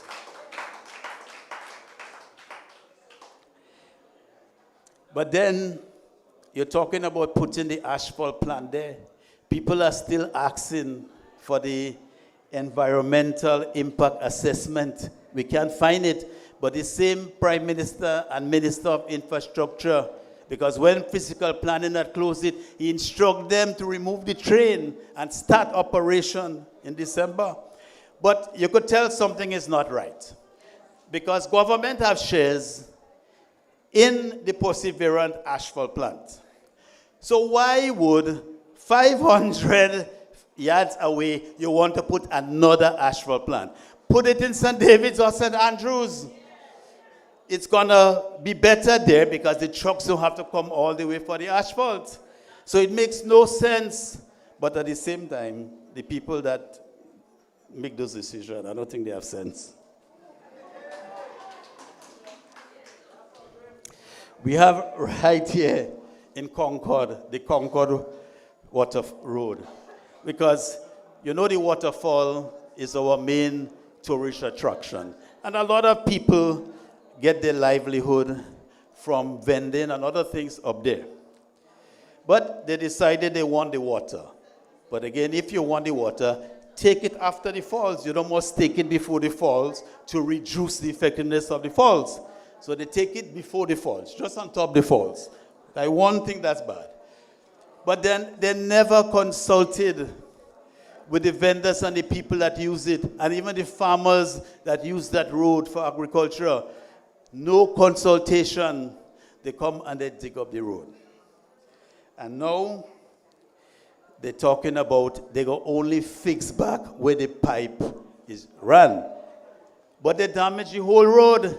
So I'm calling on the Minister of Infrastructure and the MP to fix back the road to the waterfall properly. Fix the whole road and put drains. And it have sometimes I just do her work for her, Like when I realize we don't have a representative. So I spoke to the contractor to see what he could do for the people that, suffered and everything. So he has agreed he's going to provide about 400 hampers to the people of Concord in that area, to all those that was affected, as a little token of their appreciation. And the same Nawasa not there, they're digging up the road all over, but they're not fixing it. Because if you have a plan to dig the road, you must have a plan to repair it. I remember my company, Alvin Dabrio Engineering, we got the contract to run the fiber landing from the beach right by Aquarium to Mount Hartman.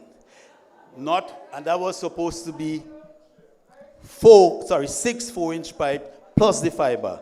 We never close the road one day. And anytime we dig up the road, the same day we had Budlal waiting to pave it back. Yes. That's the difference when people, you're professional people that know what they're doing, and the Mickey Mouse people are operating there.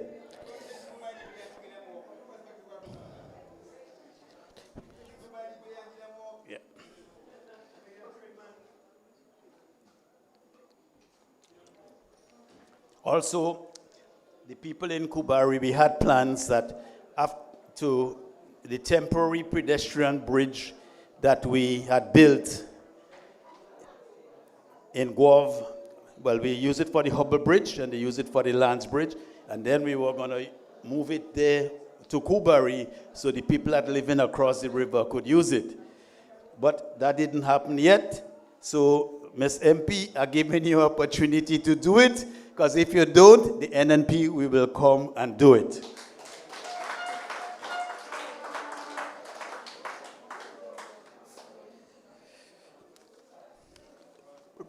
Brother White spoke about the fishing, so I would not elaborate on it because we also have a forum here because we have people from St. John, St. Mark, St. Patrick's being affected. So we'll be having a forum soon to address that. But what I have to say is we have a Prime Minister, we have an MP.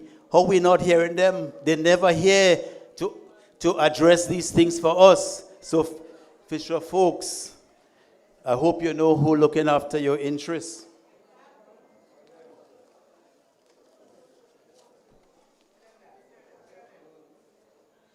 We also, under NNP, there was a flood mitigation project for the Little River, which is the same river that go on the lands.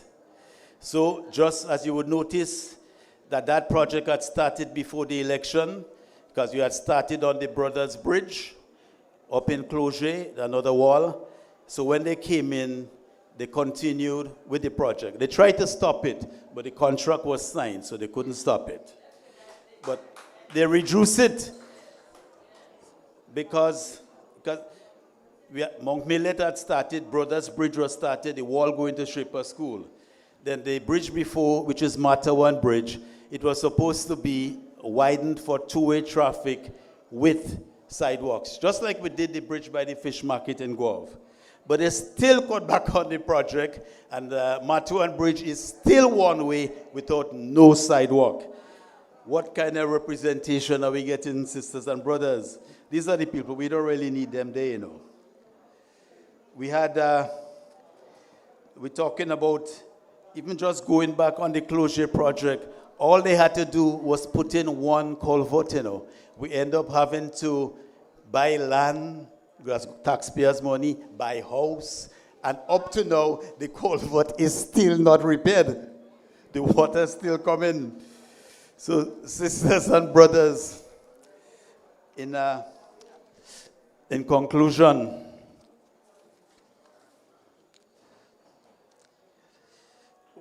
you have an opportunity now to judge the performance of NNP and NDC. They always like to blame NNP. You've been there for 30 years, but that's not true. Because for the past 30 years, they were there for 15 years. They were there under Prophet, Brizan, Tillman, and now Deacon, right? So they're trying to do as if they were never there. It's only NNP. But the facts will show, because you know why? They have nothing to show for the times that they had the opportunity to serve. But sisters and brothers, NNP always deliver. Right now, you're going to see they're giving you all kind of false statistics and everything, but don't buy that. That is lies. The facts is dead. They tell you how unemployment insurance, unemployment is going up. Where? We're not seeing it. Unemployment now is the highest it's ever been for our youths. They have never do one Imani project during their 5 years in office. And what they're doing, they're diminishing it. Every month they're sending some home. Even the ones that were doing the teachers, they're sending them home. So by the time they finish, I don't think they have long in office again, but they may not be any more Imani. But young people, don't be fooled again. I don't think they will be. But we, the team you're seeing here, we are ready, we are willing, and we are quite capable of taking over and running this government. The NNP, which is a unified team, we're very united. They're going to try to tell you NNP and united. Don't buy that. Right. That's what they're just trying to inject, you know. And sometimes they're using NNP people to spread that. But we are very united. We have the NNP have rescued Grenada under Prophet and Brizan structural adjustment. We have rescued Grenada under Tillman Thomas and Nazim with their selling assets when they couldn't pay salaries.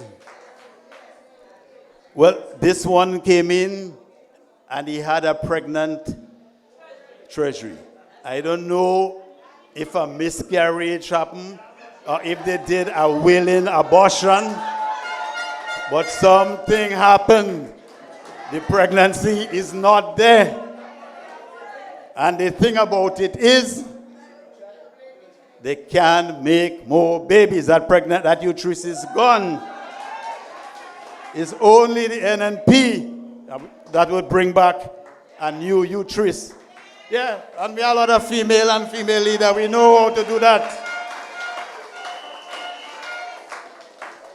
Yes, so sisters and brothers, the new National Party is here and ready, and I'm urging everybody to make sure, right, let's peruse the electoral list, because sometimes we're seeing some names there, they don't even sound Grenadian, you know. So we have to be very careful, right, and make sure we do a good job, because the bell could call at any time. So we want to be ready, as the Boy Scouts motto, be prepared. So good night, everybody. Thanks for coming, and we are here to work with you. Good night. A man that grew up on fish oil. This is your son of the soil. Alvin is a man on a mission. So we want to thank Brother Dabrio, and based on what Brother Dabrio alluded, rightfully MP means Member of Parliament, but recently it means missing person. So we need to fix that, and once elected, everything that have fallen short will be fixed under the new National Party. Yes? Ladies and gentlemen, for the past few days, we have seen an exciting social media. An individual who only on one occasion won a cricket match, 9-6. I know one cricketer that have always won, not once, not twice, but 3 times, 15 seats all out. This man has gotten his line and length, not just in cricket, but also in leadership. Ladies and gentlemen, help me welcome our former Prime Minister and Chairman of the new National Party, Dr. the Right Honorable Keith Mitchell. NNP, we're marching on to victory. Thank you, my brother. Thank you. And of course, well, I just told the political leader there, we can't have those meetings inside house again. Because I see a mass of people outside there, and therefore we're going in the street next time, right, Emmalin? We go in the street. Friends, let me, of course, welcome and recognize our political leader. The political leader of the NNP was trained within the NNP, and therefore she is ready to lead the NNP way. Sisters and brothers, I want to recognize our brother Troy Noel, our candidate for the town of St. George. When you see the bio of these people, and you compare it with the bio of what? The National Disaster Congress. But that come in. And you see, look at Brother White, ready to go. Brother Dab's been there with the history behind him. Sister Mayana, you heard her tonight? Another doctor. That doctor of medicine. I'm not a doctor of medicine. I could do the numbers game. That's why we're getting 15 seats regularly and regularly. Brother Delano from St. Patrick's is here with us. Recognizes his experience over the years. And of course, the powerhouse young lady from St. Andrews Southwest, Amanda the Power. Sisters and brothers, we better get serious about our country. I think we are not taking what is happening in our country seriously enough. I bet if NNP was in office and 100 of the things you see happening today, we'd have mass demonstration led by the trade union and led by every single organization in the country. So I have to call them out. Where are those voices now to speak on behalf of the workers of the country for all the trouble taking place in this country? So sisters and brothers, get ready. Let us take back our country. But tonight, a certain line I want to take is this. I have a right and a responsibility to speak about the political history of this country. Because I'm the only one candidate in the 1984 general elections when an NNP won 14 out of 15 seats. I'm the only one who is still today a member of the Parliament of Grenada, Carriacou, and Martinique. So I have a right to speak. And I have the history inside here. I don't have to put it on paper. I don't have to read nothing. So I want to speak to you about that history a little bit. 1984, we won an elections.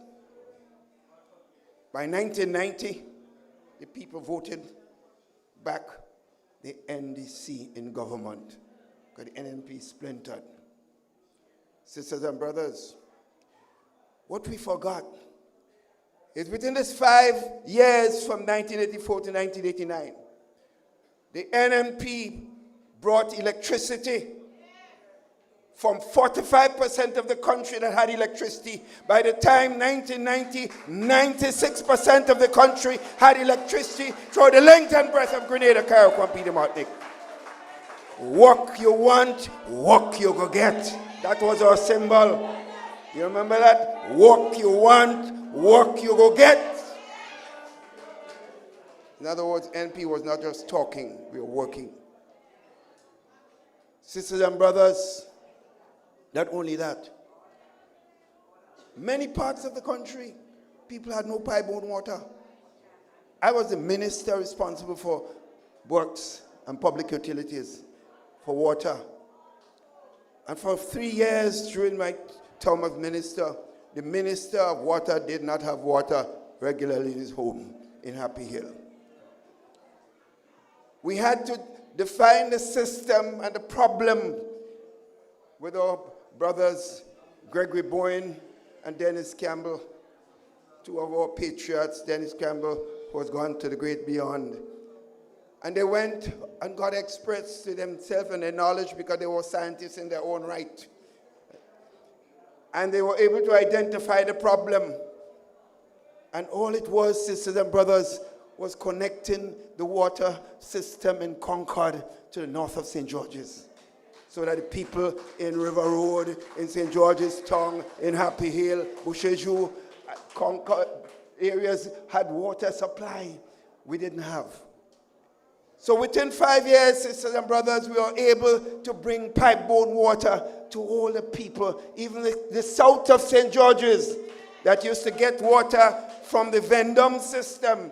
They were able now to connect to the Concord system to have water.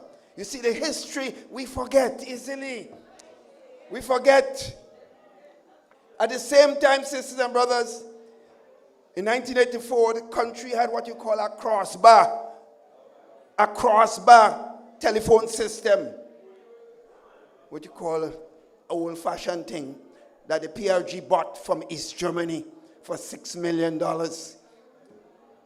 That could not work, sisters and brothers. That time that gone out obsolete. But that's what we had. Then we had to investigate what we could do to get the new telephone system in place. So I had to go abroad with Gregory Bowen and the team, and we were able to attend the Prime Minister of Canada and the government of Canada gave us finance to put in the modern digital telephone system in Grenada, Carriacou, and Petit Martinique. So much so that Grenada was the first country in the Caribbean that had the digital telephone system. We forget that already. And that's why this stupid boy we have as Prime Minister, I have to use those words, will stand up in Parliament and say, nothing happened in Grenada since 1983. What an idiot. I don't like to call the Prime Minister those names, but if you're going to stand up in Parliament and talk that stupidness, I must say, something is wrong with you. So we did that. You're talking about road network? The road, when I came back here in 84, it was hole in the road, not road in the hole. Road in the hole, sorry, not hole in the road. That Soca Boca sang a calypso and came and did very well in the calypso contest, singing about road in the hole. You remember, those of you who forget that? You forget that already too? Road in the hole, sisters and brothers. In other words, sisters and brothers, NNP always delivered. That is the point they're trying to make. Whenever NNP get into office, work happens. People working, the poor people earning a bread, and taking care of the basic needs, because NNP care about people, sisters and brothers. So in 1990, the people, they tired, they vote back NDC into office. They put NDC up. What happened?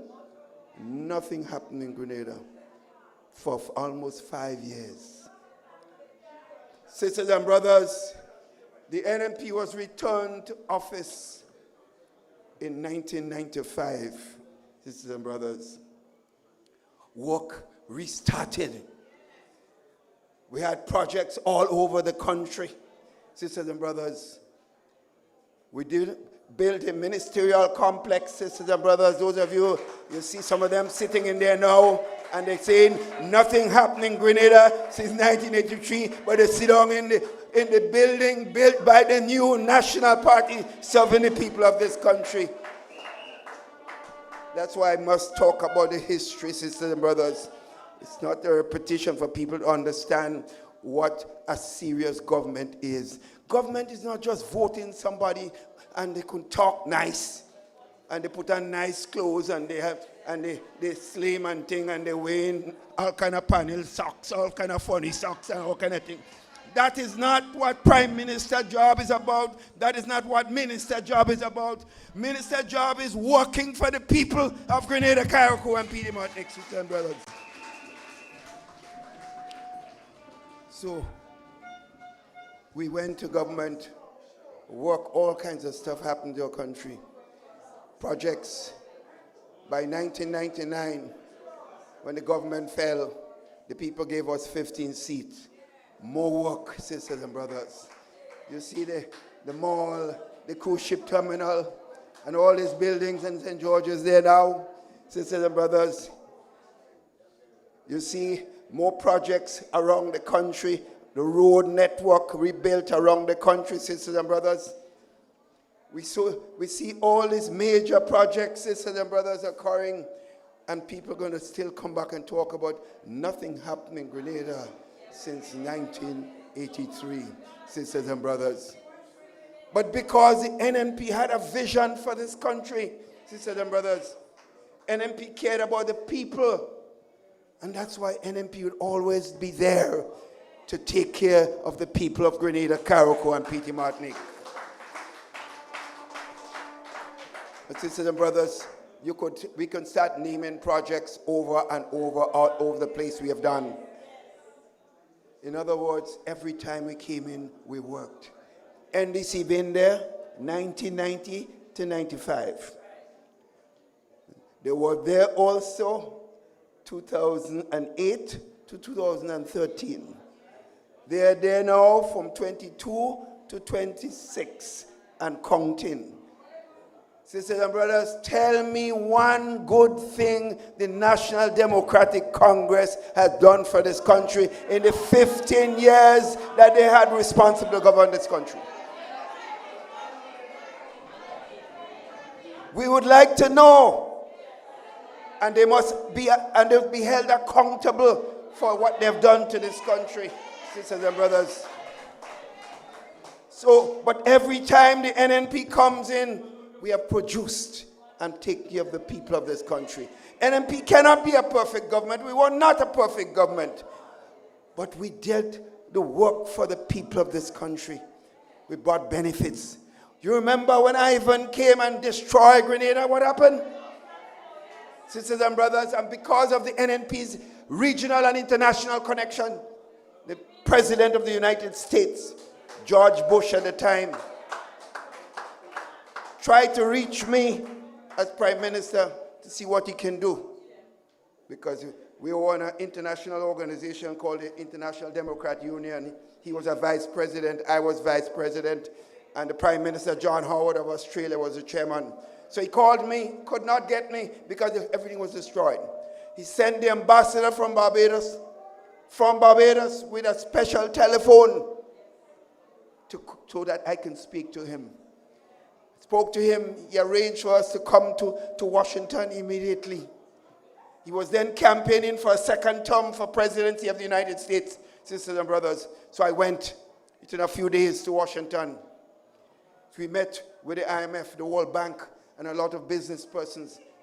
Sisters and brothers, before I was coming back home, he called me from his campaign plane in the air while campaigning, traveling. They rushed me off from a meeting and said, the president wants to talk to you. And he asked me when I was going home. I said, in a few days. He said he's sending down Colin Powell, the Secretary of State, Colin Powell. You remember that name? Colin Powell landed in Grenada a day after I came back. And the afternoon, he spent the whole day with me. He didn't leave my side for the whole day. And they left in the afternoon, late afternoon.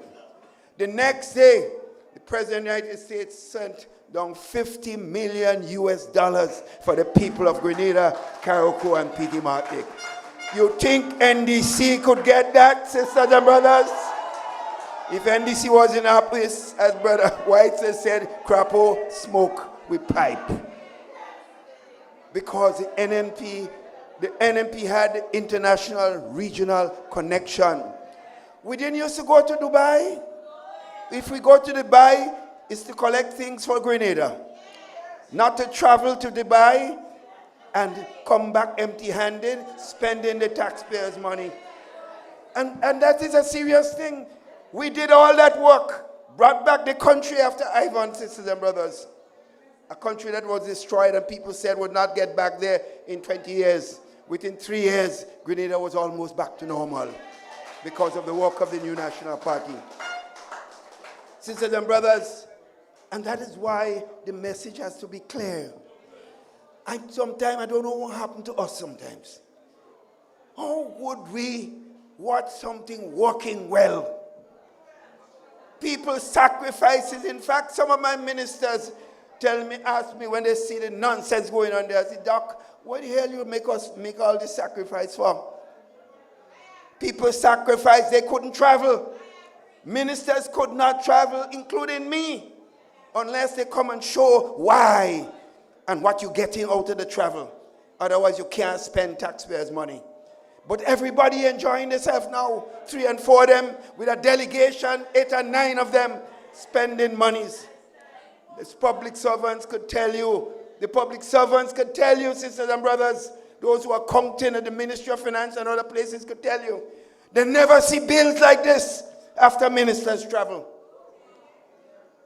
Thousands of dollars. One trip would cost over $60-something thousand.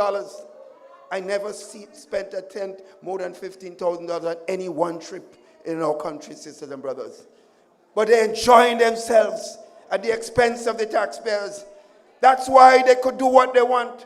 And one of them tell you, he said, listen, he said, win, lose, or draw, he said for a life.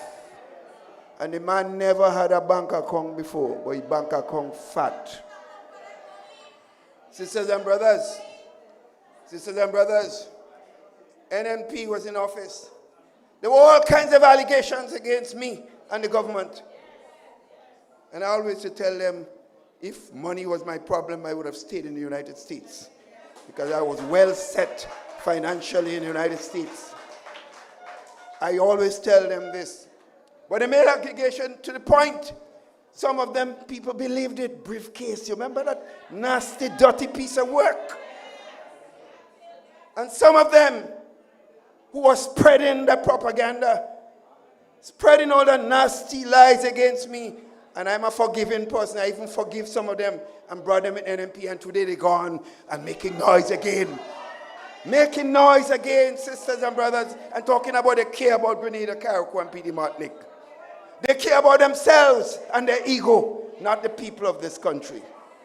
So, sister, what did I do? I set up a commission of inquiry against my own self. You remember that? I set up a commission of inquiry against the only government ever in the country that ever set up a commission of inquiry against itself was the government led by me and that of the new National Party. So all the people that were making all the accusations against me, the commissioners, the judges, called them to come and give evidence. Nobody come.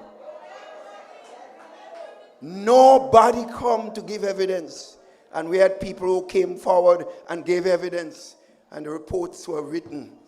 Before that, commission of inquiry was set up again by the Blaise government against me as a minister of government. When the report came out, not a damn word you could hear.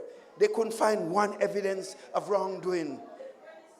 I say to the new team of the new National Party that will be going into government soon, you must investigate the criminal behavior of those people in office.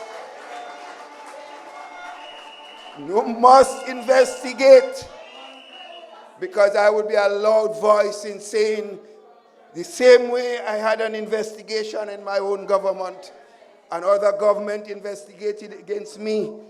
Please bring it forward. Let us know what is happening to the taxpayers' resources. So friends, I'm making the point that we did work for the country because we care about our country, not ourselves. So what happened? We knew sports was important for the youths of our country and the development of our country. So what we did, we got help from the Chinese government. They built 2 stadia, sisters and brothers, for us. 2 stadia, sisters and brothers, that we could hold international cricket, international athletics, and so on. Because you know something, sports has always been the love of mine. Even now, why now that the T20 World Cup is on, don't invite me to nothing until that game finish. Tomorrow, West Indies playing, I can't come to no meeting until the game finish. Because I'm a fanatic. I plead guilty. So we did that, sisters and brothers, because we cared. But you know what? I don't boast, and I don't like to boast. But let me tell you, I was captain of the Windward-Leeward cricket team. I was captain of Grenada cricket team. I played Windward Island cricket. When I went to Barbados to study, while studying at Keyville, I was brought in by Sir Everton Weeks, who know the famous one of the 3 W's. Those of you too young to know about that. Warrell, Weeks, and Walcott. Brought me to Empire Club, and I played first division cricket with people like Charlie Griffith, Royal Branca, Simon Nurse, and others. I played cricket there. So when I came back home, we established what we call a Prime Minister 11 or ex-national 11. You think somebody come and tell me, let we go and do ice skating as a sport, and I go put that on video, and a man announcing, and all kind of stupidness. Me, I ain't going there. I never play that. So when I see Deacon bowling,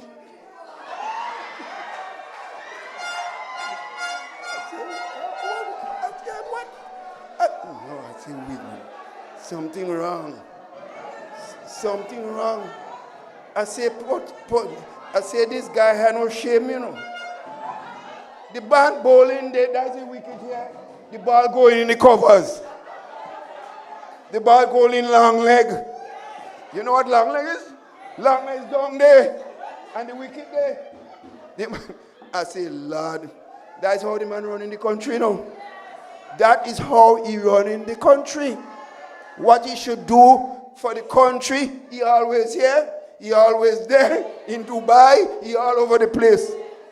No wonder why the fishermen can't get no results for the problems they're having, because he's never here in Grenada, Carriacou, and Petit Martinique. So friends, the point really is this, and that is where I want to end tonight. Every time we got into office, you could see the results of massive projects and activities. That is a fact. And right now, we have some new faces taking the mantle going forward, because nothing in life can last forever. But we also have stalwarts directly on the team. Brother Dabrio was there with us, well-trained within the new National Party to help continue the work of the NNP. Sister Kate Lewis spent 2 terms already with the NNP.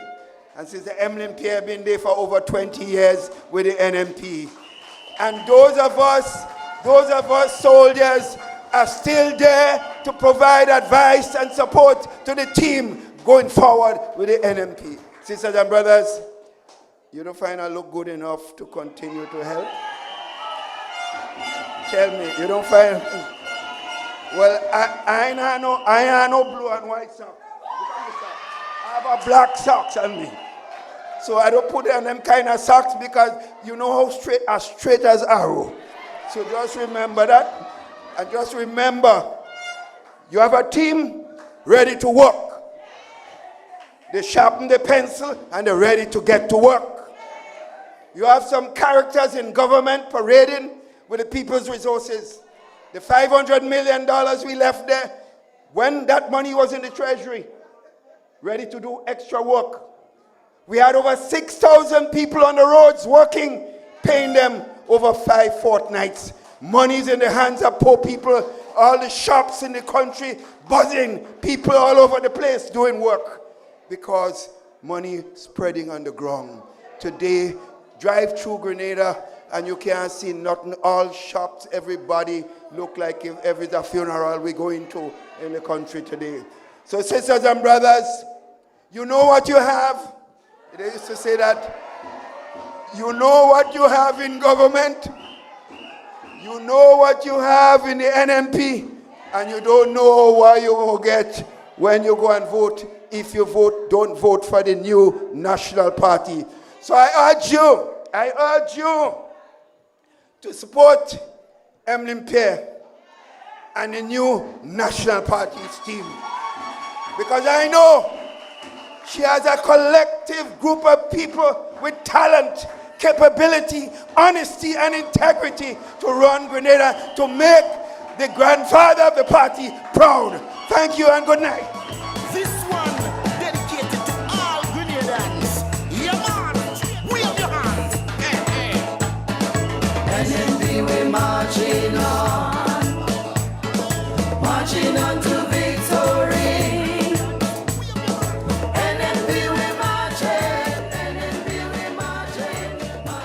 So yes, folks, remember I started by saying line and length. I find that is a yorker. Ladies and gentlemen, ladies and gentlemen, at this stage of this evening, I know many of you guys might not have heard it in the starting, but we always leave something special when we're in the house. And this evening, I know it would be impromptu for the individual, but ladies and gentlemen, I want to recognize among us our parliamentary representative for St. Mark's. Ladies and gentlemen, if you can dearly stand Dr. Clarice Modest Cohen and give this wonderful lady a hearty round of applause for having served St. Mark's in an exquisite way that she would have. Yes, you can't leave, as Dr. Mitchell ended by saying, the grandfather of the party, then you can tell what Dr. Modest is. The grandmother of the party. So thank you so very much. Ladies and gentlemen, our final speaker of the evening, our political leader, a stalwart of an individual. For those of us who can jot back to the time in Grenada when we remember violence was among us, this lady was given youth ministerial role, and every gang in Grenada had ended under her stewardship. Ladies and gentlemen, I know she can do it again when elected. Help me welcome Honorable Emmalin Pierre, our political leader of the New National Party.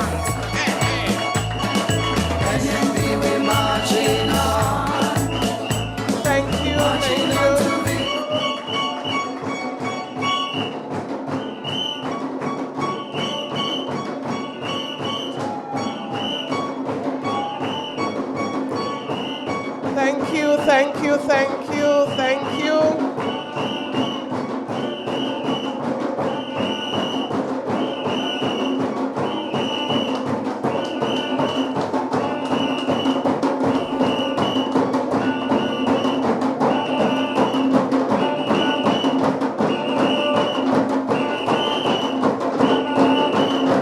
Let me say good night, good night, good night. Thank you, thank you, thank you. Thank you so very much. Thank you so very much. Brothers and sisters, I want to greet everyone tonight.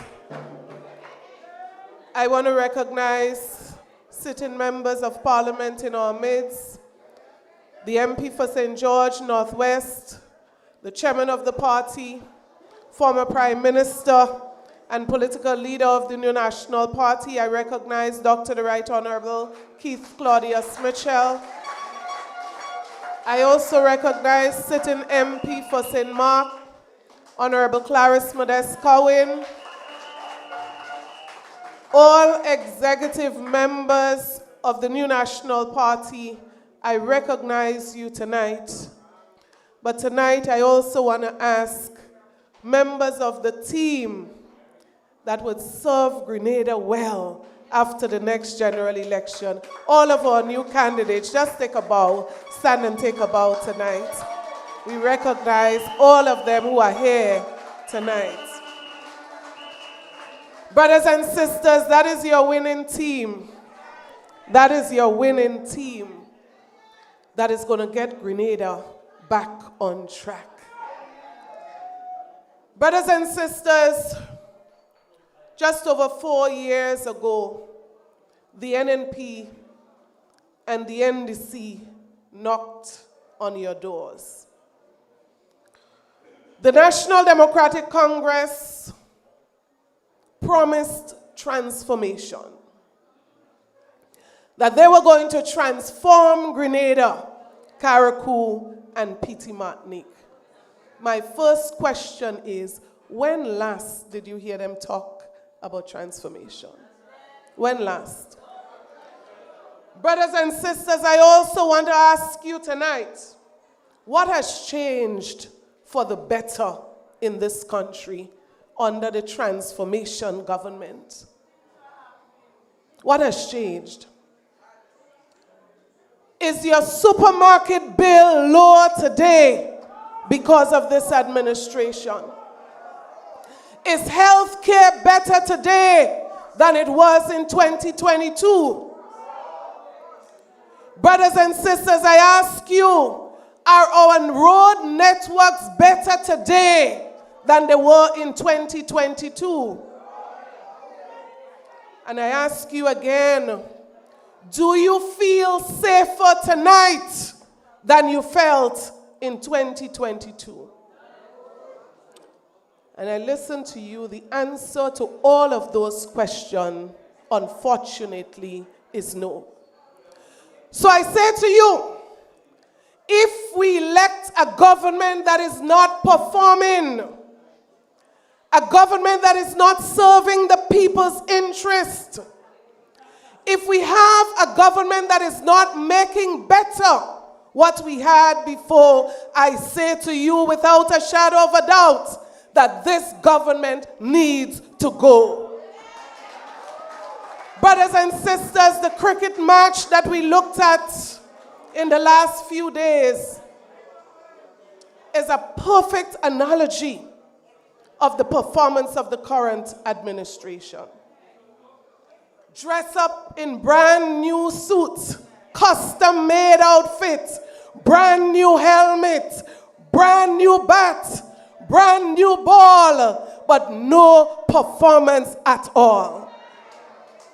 No wickets, no runs. This team has to go. And you need a team that could perform and put runs on the books for the people of this country. That's what we need. Brothers and sisters, you heard it before. My colleagues made mention of the fishing ban. We are in Guave, so how could we not talk about fishing? Brothers and sisters, when we speak about incompetence, when we speak about poor performance, we are also talking about the fishing ban. Because I'll tell you this, under the new National Party administration, the United States informed us about the likelihood of a ban if certain things were not put in place. Brothers and sisters, this was the COVID period, as we all recall. Did the NNP sit down and do nothing? The answer is no. The NNP took in front and said to the US government, there is no way that you could do this right now to a fisherman. We cannot survive if you impose a ban on us at this time. Could we get some more time to address this matter? It is the work of the NNP that resulted in an extension of the time that was given till 2025. Brothers and sisters, when we speak about non-performance, when we speak about incompetence, we are speaking about a government that came in 2022 and waited till 2025 and then turn around and blame the NNP for doing nothing. Brothers and sisters, this reminds me of a case of a person giving someone a brand new car with the keys to drive that car. And they hold the keys sitting in the driver's seat and they will not start the car.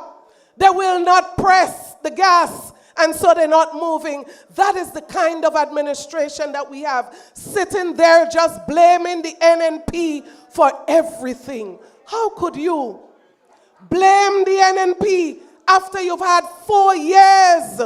We requested an extension. You benefited from that extension from 2022 to 2025, and you did nothing but to blame the NNP. Well, I tell you, brothers and sisters, this blaming game will only lead to one thing: the return of the new National Party to manage the affairs of this country.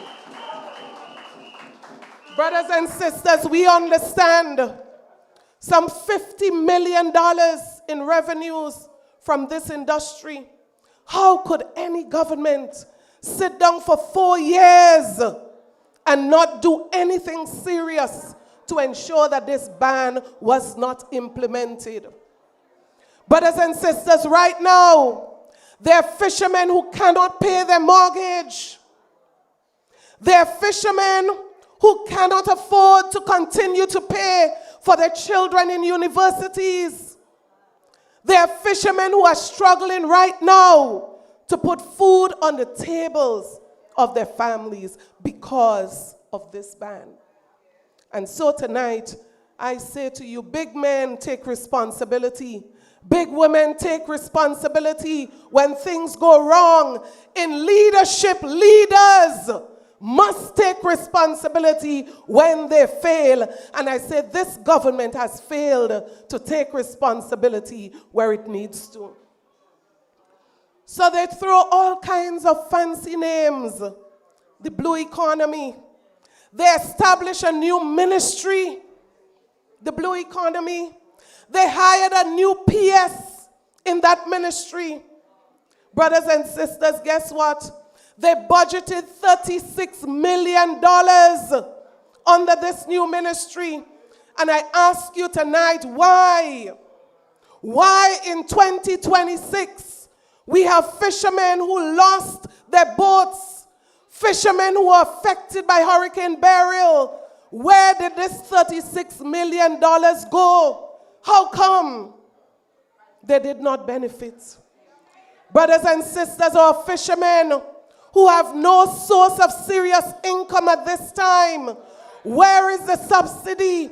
Where is the financial assistance to help them and their family? I challenge our government to pay attention to the fishermen of this country who risk their lives every day to feed us. I challenge this administration. The NNP has done so much in this area, building facilities, fish markets, providing support to fishermen, training, equipment. We've done it. And all we are saying to this government, continue to build on the legacy of the new National Party. Brothers and sisters, I quickly turn to highlight to us tonight what I consider to be the biggest issue affecting people in every constituency across this Grenada, Carriacou, and Petit Martinique: the rising cost of living. Brothers and sisters, it is skyrocketing. It is stifling families. And unfortunately, we are not hearing the voice of the people who should be speaking to us on this matter. So people who cannot afford to buy basic medication, people who cannot afford to put a basic meal on the tables for their families, I say to you tonight, our hearts are heavy, not just because of the crisis, but because there are no serious answers to the problems that these people face. And that is why tonight, brothers and sisters, I want to challenge this administration. Because you see, when the NNP was in office, there were measures that were taken. There were things that we did to cushion the effects for single mothers, for farmers. Our social workers, brothers and sisters, were empowered to assist on the ground. Tangible things were done.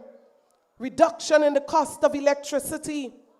Brothers and sisters, measures taken to ensure that our people were supported in this crisis. And that is why tonight I challenge this administration.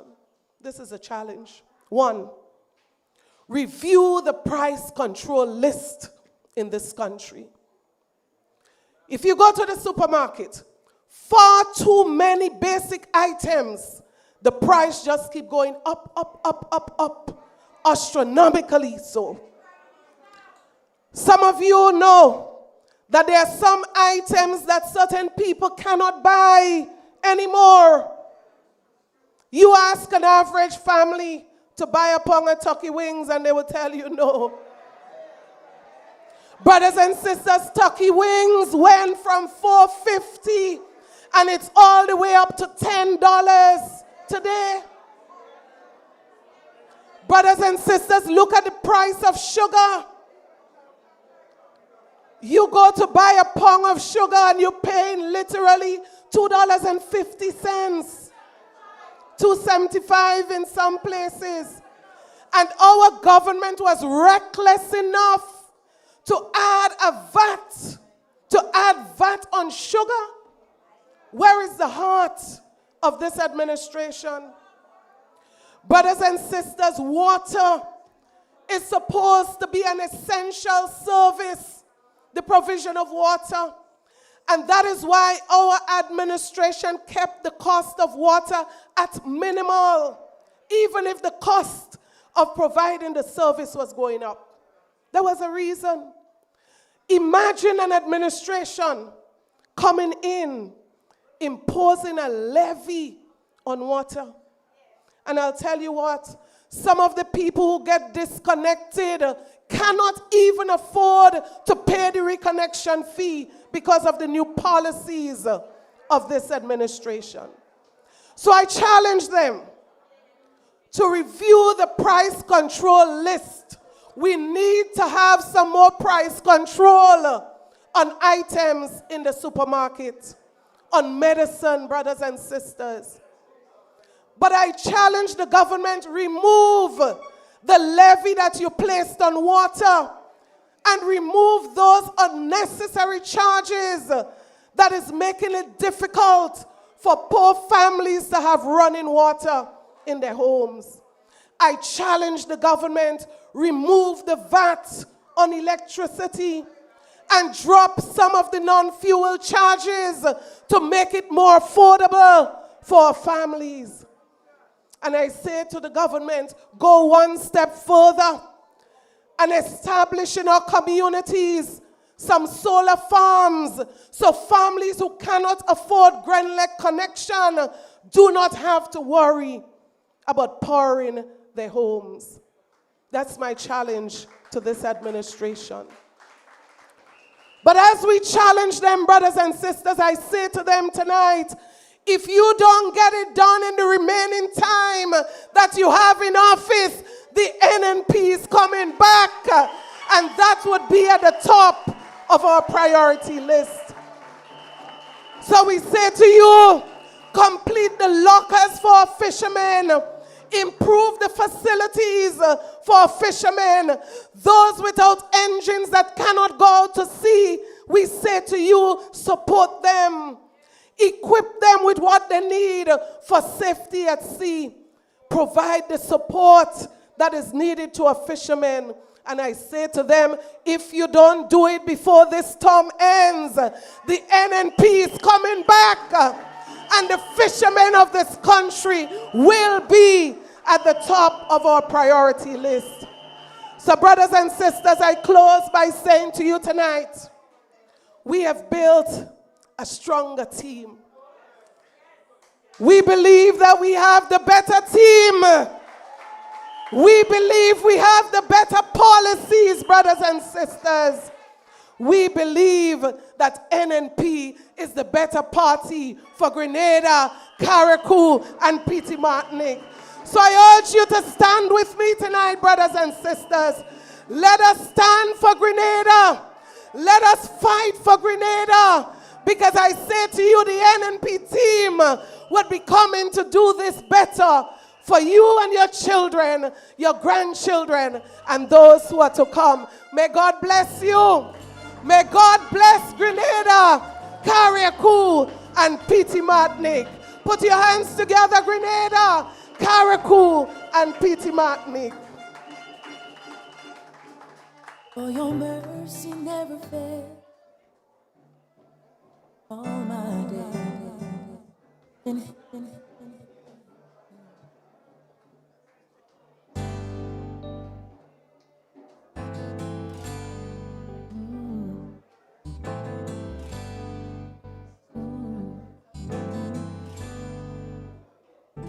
I love you, Lord, for your mercy never fails. towards me. All my days I've been held in your hand. From the moment that I wake up until I lay my head, oh, I will sing of the goodness of God. All my life you have been faithful,